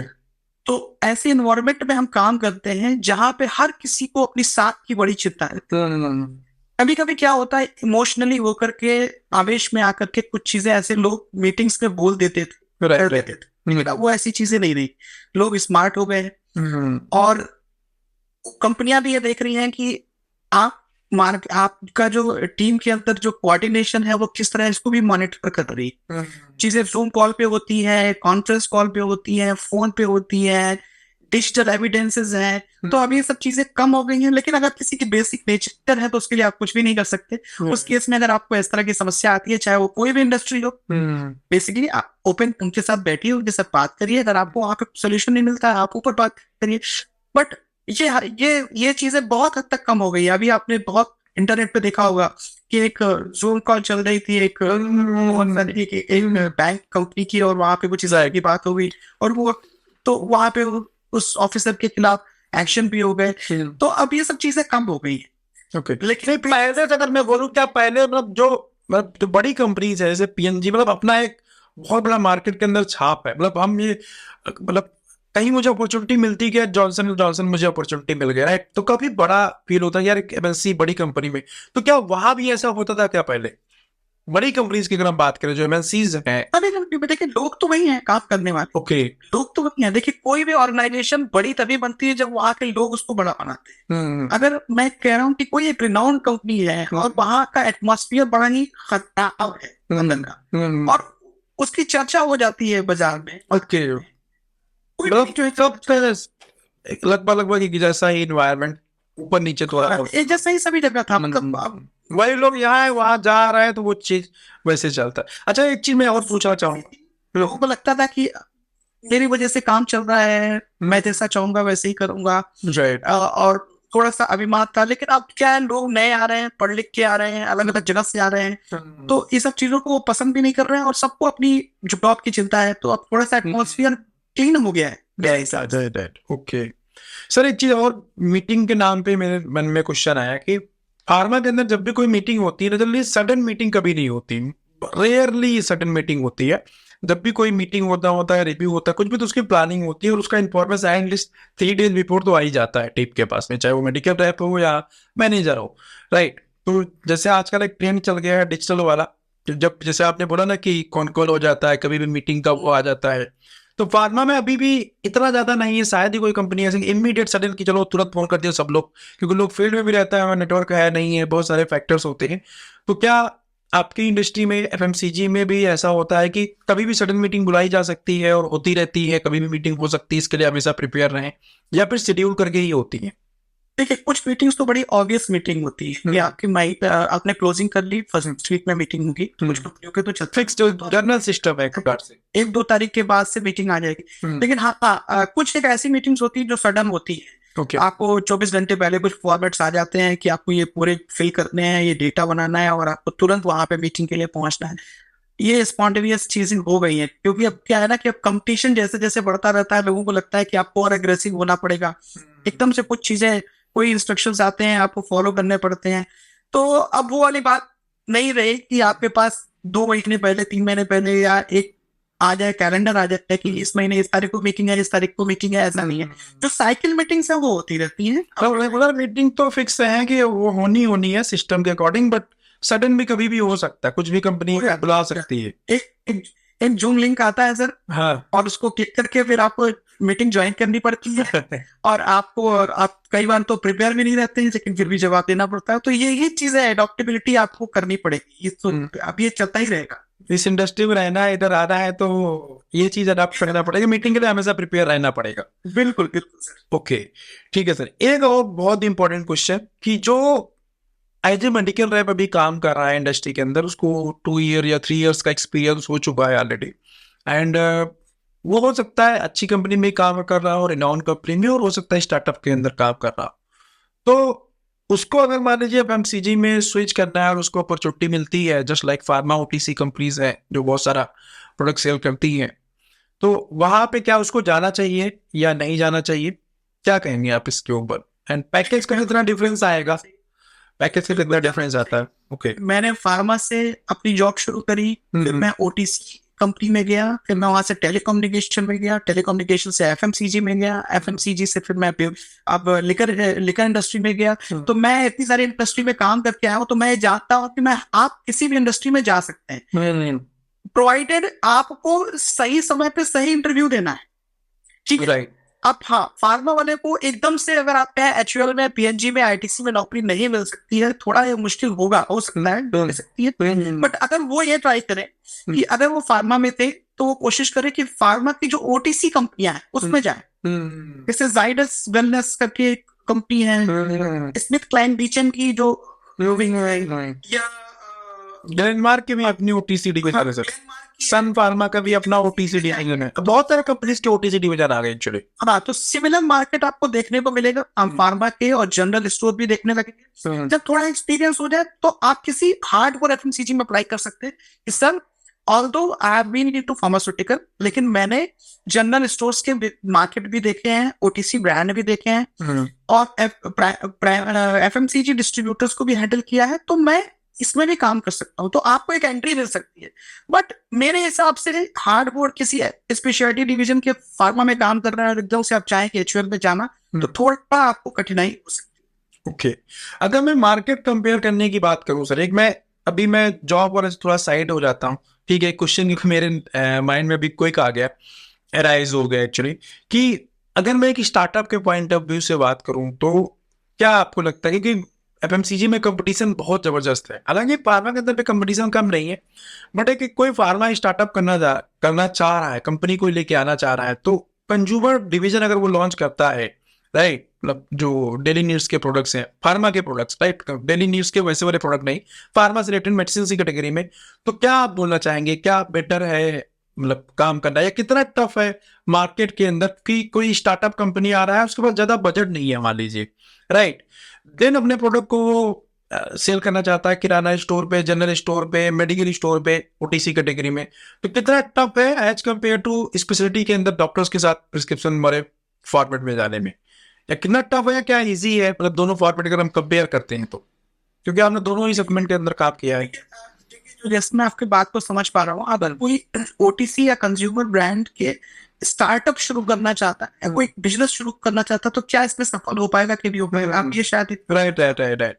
तो मैं तो कहूँगा बिल्कुल इसमें हमेशा हर किसी को ऑप्टिमिस्टिक रहना चाहिए किसी भी जॉब के लिए। जब तक आप कोई चीज करेंगे नहीं, तब तक आपकी उसको पॉजिटिव या नेगेटिव चीजें नहीं पता चल कर पाएंगे। हाँ, उसके पहले आपको एक रिसर्च करना जरूरी है, थोड़ा सा शोध करना पड़ेगा, सर्वे करना पड़ेगा। मसलन अगर मैं फार्मा कंपनी में काम कर रहा था या कोई भी इंडस्ट्री में था, और मुझे लगा कि यार ये ओटीसी या एफएमसीजी इंडस्ट्री थोड़ा अच्छा है, यहाँ पे कोई एक प्रोडक्ट लेके आ, तो आप जिस भी तरह का ब्रांड लेके आ रहे हैं, एक बार उस तरह के मार्केट में आप सर्वे करें, देखें कि उसमें कौन सा ब्रांड बिकता है, क्या कंपटीशन, क्या उस तरह के कितने सारे ब्रांड अवेलेबल है, क्या चैलेंजेस आते हैं, ठीक है, उसकी एक्सपायरी क्या सोल्यूशन होता है, कितना सीजन का कितना इफेक्ट पड़ता है, कितनी मार्जिन होती है, क्या स्कीम होती है, इसका अगर आप आकलन कर लेंगे तो आप कठिनाई थोड़ी कम आएगी। फिर उसके बाद से आपको डिस्ट्रीब्यूशन के जो पैरामीटर्स मैंने बताए हैं, कि आपको मार्केट कवरेज और ये डिस्ट्रीब्यूटर हैंडलिंग और सेकेंडरी स्कीम्स, इको, टीएलएस, ये सब चीजें फिर देखनी पड़ेंगी, लेकिन आपको पहले होमवर्क करना चाहिए। और मैं तो ये कहता हूं, हर किसी को कुछ ना कुछ नया ट्राई करते रहना चाहिए। जब आप ट्राई करेंगे तो आप कम से कम एक नई चीज तो सीख ही लेंगे, भले आप सफल हो या ना। नहीं, मैं ये क्वेश्चन पूछने का एक रीजन और भी था सर मेरा, कि जब बड़ी कंपनी जब कोई नया प्रोडक्ट या कुछ भी सर्विसेज लेके आती है, तो उनके पास एक फंड होता है, राइट, जिसके बेस पे वो एक बड़ा कोई एक्टर है, कोई एक्ट्रेस है, मतलब कोई सेलिब्रिटी है, उसके थ्रू, एड के थ्रू अपनी ब्रांड आइडेंटिटी को क्रिएट कर लेती है। एफएमसीजी का तो जो जनरली होता है, तो आपने कभी ऐसा एक्सपीरियंस किया कि बहुत सारे सब एफएमसीजी के अंदर भी स्टार्टअप्स आते हैं जो इन बड़े बड़े फेसेस को नहीं मतलब एक्वायर कर पाते, उनके पास इतना फंड नहीं होता, जैसे एग्जाम्पल लोग बहुत सारे लोकलाइज्ड मसाला वाले हो जाते हैं, राइट, कोई स्वीट्स से रिलेटेड प्रोडक्ट्स अपना मार्केट करते हैं लोग। तो इस टाइप के जो स्टार्टअप लोग करते हैं उनके पास कोई बड़ा फेस नहीं होता, कोई बड़ा मतलब बड़ा सा उनके पास फंड नहीं होता, तो उस लेवल पे कितनी सक्सेस होने के क्या चांसेस है? अगर एक कंपेयर करता हूँ, मैं एक मेडिसिन की कंपनी लेके आ रहा हूँ जिसको डॉक्टर से प्रिस्क्रिप्शन मुझे लेना है और मेरे वहां पर रिलेशन भी है, तो अगर इस बिजनेस को मैं दोनों कंपेयर करता हूँ, मैं सेंस बताना चाह रहा हूँ, तो मैं सेंस एग्जांपल तो मैं आपको मतलब मसाले का दे रहा हूँ या दूसरी चीजों को दे रहा हूँ, लेकिन अगर मैं फार्मा को भी देखो, क्योंकि फार्मा में बहुत सारे ऑयल ऐसे आते हैं, बहुत सारे जेल वगैरह आते हैं, कैंडी आती है, जो बहुत बड़े फेस उसमें इन्वॉल्व नहीं है, बट वो पैरेलल, जैसे मेरे पास एक कंपनी का नाम ये आ रहा, अग्रवाल केमिकल्स करके कंपनी है जो बेसिकली ग्लिसरीन सेल करती है। और मैं अगर यूपी की बात करूं, यूपी इधर उत्तराखंड बहुत बढ़िया होल्ड बना के रखे हैं उन्होंने, तो वो ग्लिसरीन तो मैं जानता हूँ, ग्लिसरीन के साथ जब उनकी वेबसाइट की चेक किया तो और भी बहुत सारे प्रोडक्ट आते हैं, मार्केट में उसको अच्छा प्रोडक्ट बना रखा था। अब इसका उनका कोई ऐसा कोई बड़ा फेस उनके सामने नहीं है, राइट। अब उनका जो बड़ा कंपटीटर है उधर डाबर है, डाबर की ग्लिसरीन भी आते हैं, पूरी रेंज आती है। तो मैं ये जानना चाह रहा था कि इस टाइप की कोई छोटी इंडस्ट्री के अंदर कोई स्टार्ट करना चाहता है, मान लीजिए एक स्टार्टअप लेके आना चाहता है, तो उसके कितने चांसेस हैं उसमें सक्सेस होने के, एज कंपेयर टू कुछ दूसरा जो कंपटीटर है उसके पास बड़े बड़े एक्टर हैं, एक्ट्रेसेस हैं तो उसके कितने चांसेस बनते हैं? ऐसे आपको बहुत सारे एग्जाम्पल्स मिल जाएंगे। एफएमसीजी में बात करूं, जिसके साथ कोई भी बड़ा चेहरा इन्वॉल्व नहीं है, शायद आप उसकी एडवर्टीजमेंट भी टीवी पे नहीं देखते, होर्डिंग्स नहीं देखते, कहीं कोई प्रिंट मीडिया में एडवर्टीजमेंट नहीं देखते, राइट, वो ब्रांड चलते हैं और वो एक ब्रांड, बहुत बड़े ब्रांड बन गए। बट साइलेंट किलर की तरह मैं बोलूंगा, क्योंकि जो केमिकल मैंने बताया ना, वो ग्लिसरीन का भी ब्रांड वो बहुत हर मेडिकल स्टोर पर रखा मिलता है, राइट। तो वही मैं कह रहा हूँ, आपको बहुत सारे ऐसे ब्रांड मिल जाते हैं, छोटे छोटे ब्रांड्स होते हैं मार्केट में। आप अगर जाएंगे किसी दुकान पे जाएंगे, आप देखेंगे कि अगर मैं एक एग्जांपल लूं, तो एक कोई भी एक कॉस्मेटिक का प्रोडक्ट है, या कोई सोप है, बेदिंग सोप है, डिटर्जेंट पाउडर है, राइट, आपको लगेगा यार वहां पे ये ब्रांड तो मैंने देखा ही नहीं है, लेकिन ये इतना स्टॉक क्यों इसने रखा हुआ है? तो जब आप उससे पूछेंगे तो उसके पीछे उसको दो रीजन आपको बताएगा। एक तो उस ब्रांड की, जो उसके प्रोडक्ट की जो क्वालिटी है वो बहुत अच्छी है, दूसरी चीज क्या है, उसकी डिस्ट्रीब्यूशन बहुत अच्छा किया गया। कई बार क्या होता है, आपके पास एक बड़ा मीडियोकर सा प्रोडक्ट है जिसकी पैकेजिंग बहुत अच्छी नहीं है, बट उस प्रोडक्ट में दम है, और उसकी मार्केट, उसकी जो डिस्ट्रीब्यूशन आपने किया उस टेरिटरी में, किसी एक मल्टीनेशनल कंपनी के इससे भी अच्छा किया। मैं अगेन बता रहा हूं कि वो सेल्स वाला और वो डिस्ट्रीब्यूटर उसके लिए रिस्पॉन्सिबल उस प्रोडक्ट के उसके लिए सक्सेस के लिए। तो अगर आपने उसको ठीक ढंग से सही दुकान पे पिच कर दिया, जैसे हम अपने लैंग्वेज में न्यूमेरिक डिस्ट्रीब्यूशन और वेटेड डिस्ट्रीब्यूशन बोलते हैं। न्यूमेरिक डिस्ट्रीब्यूशन का मतलब होता है कि आपका प्रोडक्ट कितनी दुकानों पे उपलब्ध है, और वेटेड डिस्ट्रीब्यूशन का मतलब यह समझ लीजिए कि आपका प्रोडक्ट वहां पे उपलब्ध है जहां पे उसकी सेल होनी चाहिए। जैसे मैं एक बात बताऊं कि आपके मान लीजिए एक मोहल्ले में 5 दुकानें, 5 दुकान में से एक दुकान चलती है जहां पे साबुन की सेल बहुत अच्छी है, और आपने जो साबुन रखवा रखे हैं उसी को छोड़ के बाकी दुकानों पे रखवा रखे हैं, तो आपकी साबुन की सेल नहीं बढ़ सकती। Right right right. तो आपको सही डिस्ट्रीब्यूशन करना है, साथ साथ आपके प्रोडक्ट की क्वालिटी अच्छी होनी चाहिए। आप चाहे आपके साथ कोई सेलिब्रिटी का नाम जुड़ा हो ना जुड़ा हो, एडवर्टीजमेंट आ रहा हो ना जुड़ा हो, वो बिकता है। घड़ी डिटर्जेंट पाउडर, आज अमिताभ बच्चन उसका ऐड करते हैं, लेकिन कभी वो ऐसा ब्रांड था जो लोग उसको पसंद नहीं करते थे। केस किंग भी ऐसे ही आया था, केस किंग भी बहुत स्मॉल लेवल से स्टार्ट हुआ था। तो मसाले हाँ राइट राइट। बड़े नाम सर यहाँ पे एक दूसरा क्वेश्चन और राइज हो गया इसी में से जी, कि मैं थोड़ा सा जॉब के साथ स्टार्टअप भी, क्योंकि वीडियो सभी लोग देखते हैं, राइट, उनकी भी थोड़ा सा वैल्यू एडिशन में करना चाह रहा था। तो मैं बस इसमें लास्ट क्वेश्चन मेरा यही है कि अगर मान लीजिए कोई स्टार्टअप करके इस टाइप के प्रोडक्ट्स लेके आ रहा है, तो ये डिस्ट्रीब्यूशन को ब्रेक कैसे करेगा? ये बहुत इंपॉर्टेंट चीज है, ना डिस्ट्रीब्यूशन जो आप बोले कैसे और बड़ा करना है। नहीं, ब्रेक कैसे करेगा, घुसेगा कैसे इतने बड़े नेटवर्क के अंदर, सही डिस्ट्रीब्यूशन में जाएगा कैसे, क्योंकि उसका कोई लिंक है नहीं, राइट। वो नया नया स्टार्टअप लेके आया है, बहुत ज्यादा वो खुद के एफर्ट कर सकता है, छोटे टाउन में काम कर सकता है अपने एरिया में, बट उसको डिस्ट्रिक्ट लेवल पे काम करता है, तो वो ब्रेक कैसे इंटर करेगा। लेकिन मैंने इसके लिए भी एक वीडियो बनाया हुआ है कि आप ये देख सकते हैं कि कोई कैसे डिस्ट्रीब्यूशन शुरू कर सकता है। मेरे पास मान लीजिए पैसा है, उसका मुझे आप वीडियो का लिंक दे दीजिएगा, उसको भी मैं कोई मेरे पास अगर मान लीजिए पैसा है, तो कोई कंपनी क्यों आप करके मुझे डिस्ट्रीब्यूटर बना देगी। राइट। हम जब अगर मैं एक सेल्स ऑफिसर हूँ और मैं एक डिस्ट्रीब्यूटर बनाना चाहता हूँ, मैं 3 चीजों का ध्यान देता हूँ। किसी भी इंडस्ट्री में अगर आप बनाना चाहते हैं, डिस्ट्रीब्यूटर बनाना चाहते हैं, उसके 3 आईज होते हैं। राइट। पहला होता है इन्वेस्टमेंट, दूसरा होता है इंफ्रास्ट्रक्चर, तीसरा होता है इन्वॉल्वमेंट। राइट। अगर इन तीनों में से कोई एक चीज कम है तो आपका डिस्ट्रीब्यूशन नहीं चले। ओके।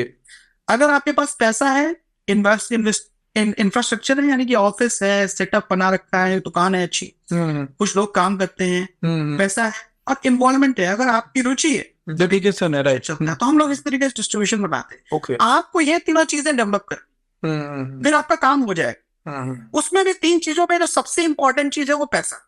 कभी कभी क्या है कि मैं करना तो चाहता हूँ बिजनेस, मेरे पास लोग भी हैं, शॉप भी है, लेकिन मेरे पास पूंजी नहीं है। एक बार मैंने पैसा लगा दिया, मार्केट में उधारी हुई, फिर मैं कोलैप्स हो गया। तो आपके पास पैसा भी होना बहुत जरूरी। तो हम लोग जब डिस्ट्रीब्यूशन की बात करते हैं, डिस्ट्रीब्यूटर बनाते हैं या एफएमसीजी में सेल्स ऑफिसर को ट्रेनिंग देते हैं, तो उनको ये बोलते हैं कि ये 3 चीजें आपको देखना है। तो हम लोग eyes of the distribution. Okay. तो अगर आप किसी इंडस्ट्री में घुस रहे हैं और वहां पर डिस्ट्रीब्यूशन अपना बढ़ाना चाहते हैं, तो आपका लगन है, आपके पास इतना पैसा है कि आप पहले फेज में थोड़ा क्रेडिट देखते हुए और थोड़ा अपनी सेल को देखते हुए अपना उस पैसे को रोटेट कर पाते हैं। और आपके पास एक ऑफिस है जहां से आप स्टॉक रख सकते हैं, आपके पास कोई ऐसी गाड़ी हो जिससे आप मान ली स्टॉक को डिलीवर करवा सकते हैं, आपके पास एक सेल्समैन हो जो आपके लिए ऑर्डर लेके आ पाए, आप काम कर लेंगे धीरे धीरे। मैं वो ये सिस्टम, तो ये चीज तो मैं समझ गया सर, इस पे मैं बात नहीं पूछना चाह रहा था। जैसे देखिए फार्मा में बेसिकली क्या होता है, आज मैं अगर एक स्टार्टअप लेके आऊं और मैं अपने एरिया का जो बड़ा अच्छा, जिसका डिस्ट्रीब्यूशन अच्छा है, जिसका मार्केट के अंदर होल्ड अच्छा है, उसको बोलूंगा भाई मेरा डिस्ट्रीब्यूटर आप बन जाओ या मेरे स्टॉकिस्ट बन जाओ, तो मना कर देता साहब कि मेरे पास बहुत कंपनियां हैं यार, हम काम भी नहीं कर पाएंगे, छोटी कंपनी कम नहीं काम करेंगे, या भी इंटरेस्टेड नहीं हो। तो क्या एफएमसीजी में भी ऐसा होता है? एफएमसीजी में नहीं होता। ओके। तो जब हमारे पास वो बड़ा वाला नहीं आ रहा है और मैं छोटे डिस्ट्रीब्यूटर के साथ जाऊंगा, फिर वही नेटवर्क वाला इशू आ जाएगा कि डिस्ट्रीब्यूट में उसको जो बड़ा है उसकी सब जगह पकड़ है, उसकी गाड़ी जाती है, उसके पास सेल्समैन जाता है, उसका नाम है, प्लस वो मार्केट से वसूली कर लेता है, पैसा भी फंसने का डर रहता है। बड़ा स्टॉकिस्ट के साथ काम करने पे सबसे बड़ा एडवांटेज है कि पेमेंट का लाभला नहीं है, राइट। और भाई उसका इतना दबदबा होता है। और दूसरी बात यह होती है कि अगर केमिस्ट उसको पेमेंट नहीं करेगा तो उसके पास बहुत इंपॉर्टेंट कंपनीज की एजेंसी है, वो दूसरे माल नहीं देगा, राइट। तो ऐसे कंडीशन में कैसे करें फिर, क्योंकि बड़ा वाला वो तो रेडी नहीं है, फिर क्या कर सकते हैं? ये चैलेंज आपको एफएमसीजी में भी आएगा। ओके। कि आप नए प्रोडक्ट लेके आ रहे हैं और वो उसको कोई नहीं जानता है, तो कोई डिस्ट्रीब्यूटर उसके साथ काम करना नहीं भी चाह सकता। राइट। बट अगेन मैं फिर बोलूंगा कि आपको एफर्ट करना पड़ेगा। कई बार ऐसा होता है, बड़े बड़े डिस्ट्रीब्यूटर होते हैं, एचयूएफ के साथ काम कर रहे हैं, टावर के साथ काम कर रहे हैं, पतंजलि के साथ काम कर रहे हैं, आईटीसी के साथ काम कर रहे हैं, उनके पास भी 2-3 ऐसी कंपनियां होती है जो छोटी कंपनियां होती है। देखिए, एक बिजनेसमैन हमेशा बिजनेसमैन होता है, और एक एम्प्लॉय जो है वो एक कंपनी को दूसरे एंगल से देखता है, एक बिजनेसमैन दूसरे एंगल से देखता है। राइट। सकता है कि वो एचयूएल का एक 50 लाख का बिजनेस कर रहा हो सकता है उस पर उसको 0.25% की अर्निंग हो रही हो, लेकिन एक नई कंपनी आ रही है और उसका बिजनेस केवल 5 लाख का हो रहा है और उसको 25% उसको बच रहा है, उसका इंटरेस्ट उसमें जाएगा ऑब्वियसली, क्योंकि उसको मालूम है कि मुझे एक 50 लाख का बिजनेस करने के लिए मेरे को अपने पास गोडाउन में 30 लाख का स्टॉक भी रखना पड़ेगा। राइट। फिर कंपनी का प्रेशर कभी रहेगा, नए प्रोडक्ट की प्राइमरी करवाओ, प्रोडक्ट की उधारी भी रहेगी। लेकिन जब कोई नया कंपनी रहेगा उसके साथ ये चैलेंजेस नहीं है। नया कंपनी वाला मेरे साथ थोड़े से कंप्रोमाइज भी कर लेगा पेमेंट को लेकर के, थोड़ा कम स्टॉक देगा क्योंकि इस पे मार्जिन ज्यादा है, उसका इंटरेस्ट बढ़ सकता है। तो अगेन आपको उस डिस्ट्रीब्यूटर को ये बात बतानी होगी और आपके प्रोडक्ट में, आपके पॉलिसी में, आपके रेट में, आपके मार्जिन में ये बात होनी चाहिए कि आपको इस एंगल पे आप उसको कन्विंस कर सके। बिल्कुल सही बात है, इंफ्रास्ट्रक्चर अच्छा रहेगा, डिस्ट्रीब्यूटर अच्छा रहेगा, तभी आप माल ठीक से बेच पाएंगे। कमजोर आदमी के साथ काम करेंगे, बिजनेस नहीं आए। तो आपका डिस्ट्रीब्यूटर से आप घबराए ना। हर एक बिजनेसमैन को बिजनेस चाहिए होता है, पैसा चाहिए होता है और उसकी आरओआई आनी चाहिए। उसके साथ पेपर पेन लेकर के बैठिए, उसको बताइए कि सर आप इतना इन्वेस्टमेंट करके इस कंपनी के साथ इतने परसेंट की आरओआई लेके आ रहे हैं, हमारे साथ बिजनेस करके आप इतने परसेंट की आरओआई लेके आए। आरओआई का मतलब, इस पे भी मैंने एक वीडियो बनाया, उसका भी लिंक में आपको दूंगा। आरओआई हमारे यहाँ बोलते हैं रिटर्न ऑन इन्वेस्टमेंट को। हम कैसे किसी डिस्ट्रीब्यूटर के बिजनेस का हेल्थ चेक करते हैं, इसको आरओआई बोलते हैं। ओके। जैसे कि अगर मान लीजिए मैं एक बिजनेसमैन हूँ, अब मैं कोई बिजनेस करना चाह रहा हूँ, तो बिजनेस में मुझे जो प्रॉफिट हो रहा है अगर वो बैंक में जमा पैसे से ज्यादा है तो नहीं मुझे बिजनेस करना चाहिए। ओके। जैसे कि मान लीजिए कि अगर साल में कोई बैंक से रिटर्न 6% का आ रहा है और मैं किसी बिजनेस को कर रहा हूं और उसमें 6% से ज्यादा आ रहा है, तब तो मुझे बिजनेस करना चाहिए, अदरवाइज पैसा तो मैं बैंक में भी रख के कमा सकता हूँ। राइट। तो हम ये आरओआई में डिस्ट्रीब्यूटर को बताते हैं। एफएमसीजी में आमतौर पे आरओआई 1.5% से 2% पर मंथ की आती है। उसको निकालने का भी एक तरीका होता है, हालांकि वीडियो थोड़ा लंबा हो जाएगा, वो वीडियो देख करके लोग समझ सकते हैं। आप जब भी कोई बिजनेसमैन के पास जाएं, उनको बताएं कि सर आप जो बिजनेस कर रहे हैं उसमें आपको आरओआई ये आ रही है, उससे पूछिए डिटेल्स। उसको निकालने का तरीका उसका एक्सपेंस, प्रॉफिट और इन्वेस्टमेंट से निकलता है और हमारे से ये आरओआई आ रही है। अगर उसको इतनी इन्वेस्टमेंट पे ये प्रॉफिट इस पे ज्यादा हो रहा है और उसमें थोड़ा कम हो रहा है और उस पे थोड़ी सरदर्द ज्यादा है, तो ऑब्वियस सी बात है वो आपके साथ काम करना चाहेगा। और आप तो बड़े मेहनती हैं और आप भी मार्केट में आप एफर्ट करते हैं, तो एक दिन ऐसा आएगा कि वो डिस्ट्रीब्यूटर आपका मास्टर डिस्ट्रीब्यूटर बन जाएगा और हो सकता है किसी एस्टेब्लिश कंपनी का काम उसने कम भी कर दिया। सही बात है, सही बात है। मतलब सही डायरेक्शन में आप अगर अप्रोच करते हैं, अपनी बात को रखते हैं एंड प्रोडक्ट के अंदर अगर आपके दम है, डिफरेंशियल आप प्रोडक्ट के अंदर लेके आए हैं, तो बात बन सकती है।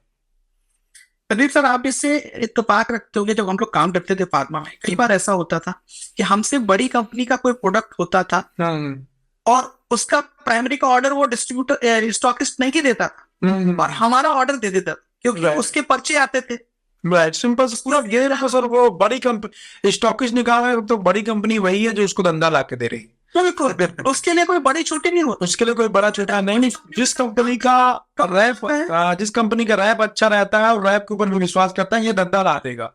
ठीक है, मतलब एक टाइम लगता है उसको रेपुटेशन डेवलप करने में, बट ये है कि ओवर द टाइम इतना ट्रस्ट हो जाता है भाई ये धंधा ला के देगा और वहीं पे चीजें हो जाती है, उसके अकॉर्डिंग वो ऑर्डर दे देता है।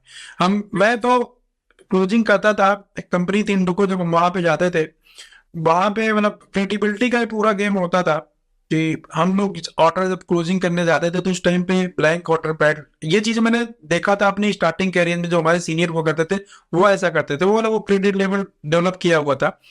और जब मैं इंडोको में काम करता था तो हमारे साथ भी ऐसा था, तो हम ब्लैंक मतलब हमें ट्रस्ट रहता था स्टॉक उसको हमारे ऊपर, वो ब्लैंक ही दे देता था, हम बोलते जितना ऑर्डर होगा हम लगा लेंगे उसके अकॉर्डिंग। राइट, और जितना ऑर्डर कम पड़ता था दिन हम वहां पे उसको प्लेस करते थे, जिसकी वजह से हम टारगेट अचीव करते थे। लेकिन वहां जब प्लेस करते थे उस समय, क्योंकि 7 days का ही पेमेंट साइट है स्टॉकिस्ट का, लाइन लोकल सीएफए में, क्योंकि मैं देहरादून काम करता था, तो वहां एक चीज हम जरूर ध्यान रखते थे कि ये जो एक्स्ट्रा 30,000 का या 40,000 का गुड्स डाल रहे हैं स्टॉकिस्ट पे, इसको विद इन 7 days लिक्विडेट कहाँ पे करना है। राइट, इस चीज का हम ध्यान रखते थे और यही चीजें होती जो ट्रस्ट डेवलप करती है मार्केट के अंदर, कि आप मार्केट के अंदर अपने कितने होल्ड्स बना के रखते हैं। अगर मार्केट के अंदर आप होल्ड बना के रखेंगे कि कभी ऐसा इमरजेंसी पड़े और गुड्स को लिक्विडेट कर दें, सिंपल सी बात है, चाहे वो कोई कंपनी हो या आपका मैनेजर हो या आपका स्टॉकिस्ट है, वो आपके ऊपर ट्रस्ट करता है। राइट, चलो सर, मैं थोड़ा सा इसमें बस एफएमसीजी इंडस्ट्री में थोड़ा सा और मैं पूछना चाहूंगा कि किस लेवल तक कोई भी आदमी जा सकता है, मान लीजिए क्या लेवल स्टेप्स क्या होते हैं, और उसके साथ थोड़ा सा अगर पैकेज को भी आप अटैच कर देंगे तो ये काफी ज्यादा हेल्पफुल रहेगा लोगों को समझने के लिए कि यार हम इस पोजीशन पे, और एक टाइम ड्यूरेशन पे कितना टाइम ड्यूरेशन लगता है अगर एसओ में ज्वाइन कर रहा हो, तो वहां से कौन कौन सी पोजीशंस होती हैं, कितना पैकेज होता है और कितना टाइम एलिवेट होने में लगभग लग जाता है।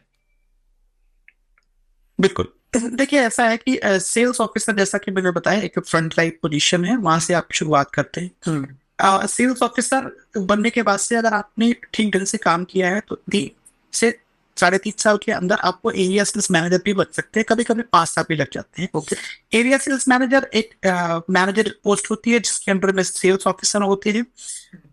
अच्छा, मैं आपको एक चीज और बता दूं, सेल्स ऑफिसर जैसी एक और पोजीशन होती है जिसको हम लोग बोलते हैं TSI, territory sales incharge. Sales of कई सारी कंपनियों में ऐसा होता है कि सेल्स ऑफिसर को अर्बन एरिया देखने के लिए मिलता है, मतलब जो शहरी क्षेत्र होता है, और TSI जो होता है वो टेरिटरी सेल्स इंचार्ज होता है, वो रूरल के डिस्ट्रीब्यूशन को देखता है, मतलब गांव के, तहसील के, छोटे छोटे गांव के। तो कई कंपनियों में एक ही आदमी देखता है, अलग अलग भी होते हैं, तो दोनों का लेवल सेम भी हो सकता है, थोड़ा सा सैलरी में ऊपर नीचे हो सकता है या एक्सपीरियंस में, बट ये दोनों डेजिग्नेशन होती है। ये दोनों ही व्यक्ति एरिया सेल्स मैनेजर को रिपोर्ट करते हैं। एरिया सेल्स मैनेजर आप 4 साल 5 साल के एक्सपीरियंस पे बच जाते हैं। एक सेल्स ऑफिसर को मैंने जैसे पहले भी बताया, एक कंपनी 25,000 रुपए से लेकर के 55,000 रुपए तक भी तनख्वाह मिलती है, बट एवरेज अगर मान के चले तो 25 to 30,000 rupees in a month एक सैलरी हो सकती है। और TSI की यही कोई 25 से 30,000 रुपए उसकी भी सैलरी हो सकती है, जो मतलब बहुत ही कोई निम्न दर्जे की कंपनी नहीं है, मतलब एक मीडियोकर कंपनी से लेकर की बात कर रहा हूँ। एरिया सेल्स मैनेजर की अगर सैलरी की बात करें, उनकी सैलरी डिपेंड करती है 45,000 से रुपए से लेकर के 65-70,000 तक भी मिलते हैं। किसी किसी कंपनी में और अच्छे पैसे मिलते हैं। उसमें भी अलाउंसेस, आपको डेली अलाउंसेस मिलते हैं। एरिया सेल्स मैनेजर पे कभी कभी वहां पे जैसे मोटरसाइकिल के अलाउंसेस मिलते हैं आपको 3 रुपए पर किलोमीटर, सेल्स ऑफिसर और TSI को। एरिया सेल्स मैनेजर को कुछ कंपनियां मोटरसाइकिल भी देती हैं, लेकिन अधिकांशतः कंपनियां कार अलाउंसेस देती हैं कि वो कार से ट्रैवल कर सकते हैं। उनके थोड़े अलाउंसेस उनसे और हैंडसम होते हैं। कितने लोगों का थोड़ा सा भी, कितने लोगों के ऊपर एक एसएम रखा जाता है, या एसएम के अंडर में कितने लोगों की टीम होती है? जैसे फार्मा में जनरली एक मैनेजर के अंडर में 4-5 होते हैं मेडिकल रिप्रेजेंटेटिव, तो वैसे इसमें कैसा होता है? आमतौर पर देखिए कभी कभी अलग अलग कंपनीज और अलग अलग प्रोडक्ट कैटेगरी के हिसाब से एरिया मैनेजर का एरिया बड़ा भी हो सकता है। ओके। बट अगर मैं एवरेज बताऊं तो एक एरिया मैनेजर के पास 8-9 डिस्ट्रिक्ट्स होते हैं और एक डिस्ट्रिक्ट में एक सेल्स ऑफिसर होता है। तो कभी कभी एक सेल्स ऑफिसर 2-3 डिस्ट्रिक्ट भी देखता है, तो 4 से लेकर के 5 सेल्स ऑफिसर एक एरिया मैनेजर के अंडर में होते हैं।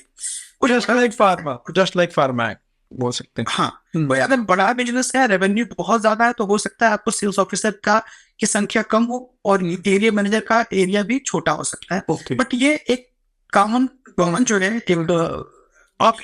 ऑन एवरेज अगर हम बात करें तो 4 to 5 जनरली रहता है। ओके, ठीक है। एरिया सेल्स मैनेजर को जो सैलरी स्ट्रक्चर मैंने बताया है वो 45 से लेकर के 70,000 के बीच में वेरी कर सकता है। राइट। इसके बाद से अगर वो अच्छा काम करते हैं तो अगेन वो 4-5 साल 6 साल में एक और पोस्ट होती है जिसको बोलते हैं जोनल सेल्स मैनेजर।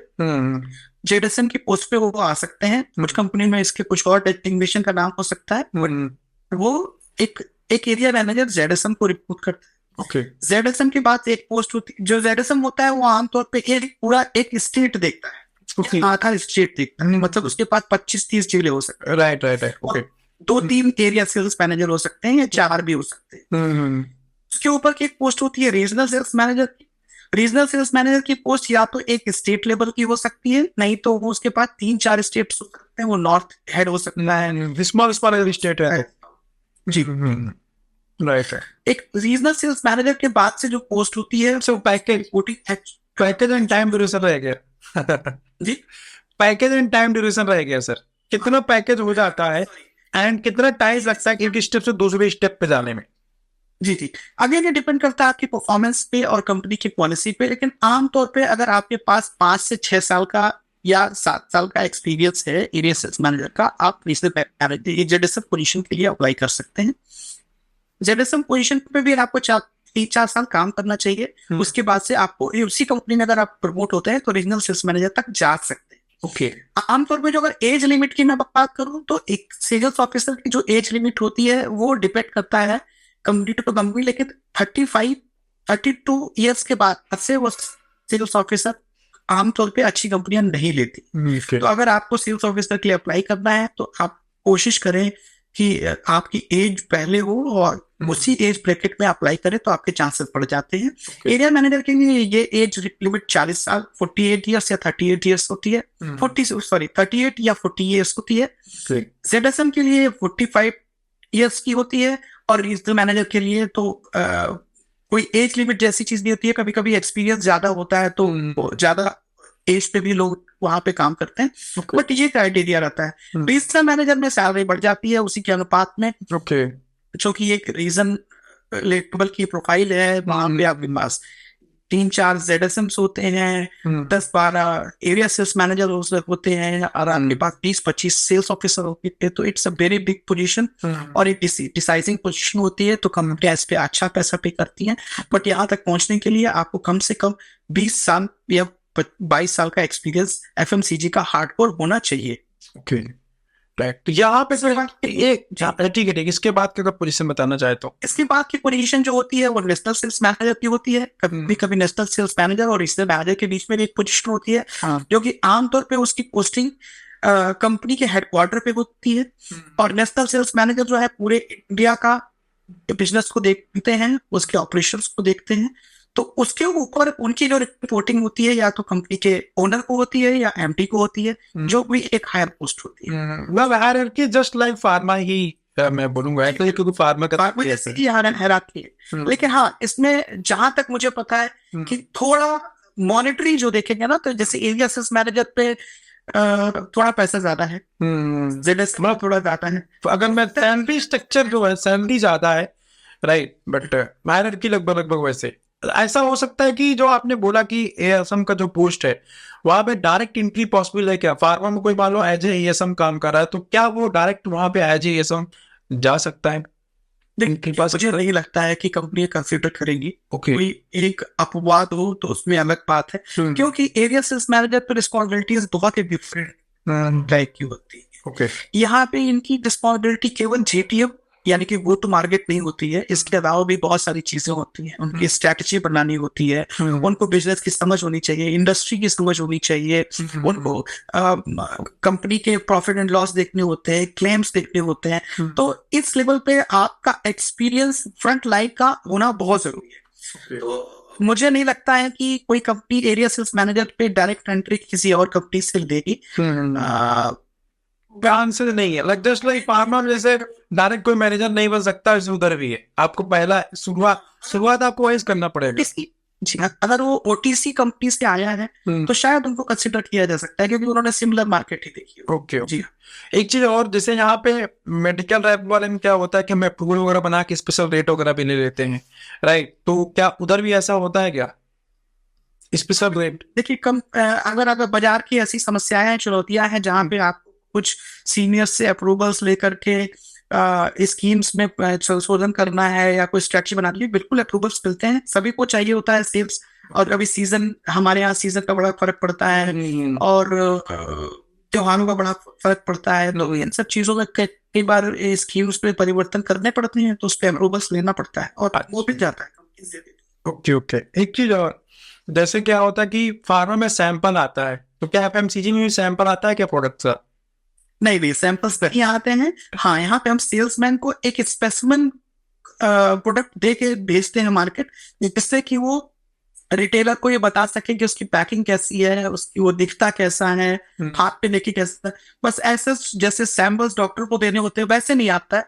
हाँ, कुछ केसेस में अगर आपको किसी को मोबिलाइज करना है, किसी रिटेलर को देना है, तो वो बहुत ही मिनिमल होता है। कोई नया प्रोडक्ट आ गया तो आपके पास वो लोगों को दिखाने के लिए एक सैंपल होता है, बट इतनी ज्यादा क्वांटिटी में कोई सैंपल फार्मा जैसा नहीं। ओके, नहीं तो अच्छे प्रोडक्ट्स आते हैं, कहीं बिस्किट है, ऑयल है, शैम्पू है, डिओड्रेंट है, सैंपल मंगा लिया, खुद के यूज निकल लिया। इसमें मैं आपको अगेन बताऊं, इसमें मार्जिन बहुत ज्यादा नहीं होती है। तो अगर आपके बहुत अच्छे रिलेशन है, आप कंपनी में काम कर रहे हैं, तो आपको हो सकता है रिटेल प्राइस पे मिल जाएगा, हो सकता है डिस्ट्रीब्यूटर प्राइस पे मिल जाएगा, बट कोई फ्री में कोई चीज मिल जाए, ये थोड़ा पॉसिबल। ओके। चलिए सर, इसको यही रखता हूँ कि काफी बड़ा सेशन हो गया।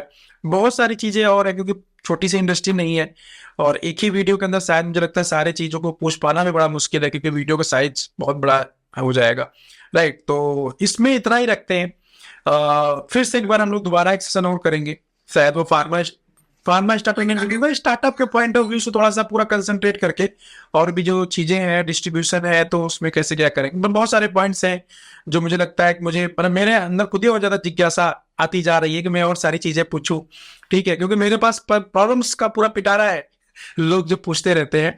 तो मैं हमेशा ही उसके लिए आने को तैयार हूँ, आप जब भी मुझे इनवाइट करेंगे।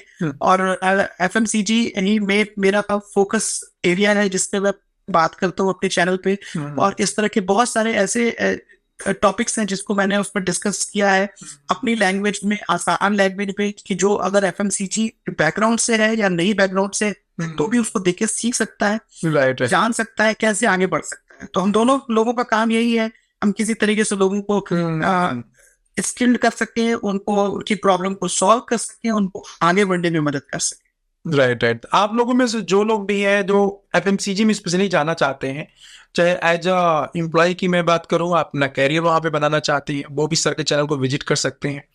एज वेल एज अगर आप कोई स्टार्टअप करना चाह रहे हैं, एफएमसीजी के बेसिक्स को जानना चाहते हैं, क्या होती है चीज़ें, डिस्ट्रीब्यूशन कैसे वर्क करता है, प्रोडक्ट आइडिया कहाँ से आता है, कैसे मैनेज करते हैं चीज़ों को, तो उन सब चीज़ों को भी जानना चाहते हैं तो आप सर के चैनल को सब्सक्राइब कर लीजिए। लिंक मैं डिस्क्रिप्शन में दे दूंगा, ठीक है, जितने भी सर के हैंडल्स हैं सबका लिंक मैं प्रोवाइड कर दूंगा, तो वहाँ से जाके आप फॉलो कर सकते हैं। एंड यस, आपके अगर कोई क्वेश्चंस है, कोई क्वेरीज है तो आप कमेंट में इस यहाँ भी शेयर कर सकते हैं, और सर से रिलेटेड अगर कोई क्वेरीज है तो आप वहाँ पे शेयर कर सकते हैं। राइट सर, आई होप कि आप सभी लोगों के क्वेरीज को आंसर करेंगे वहाँ पे, ठीक है। बिल्कुल बिल्कुल सर।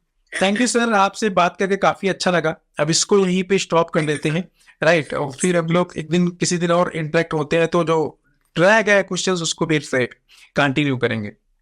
बिल्कुल sir, thank you very much, thanks for inviting me. Okay sir.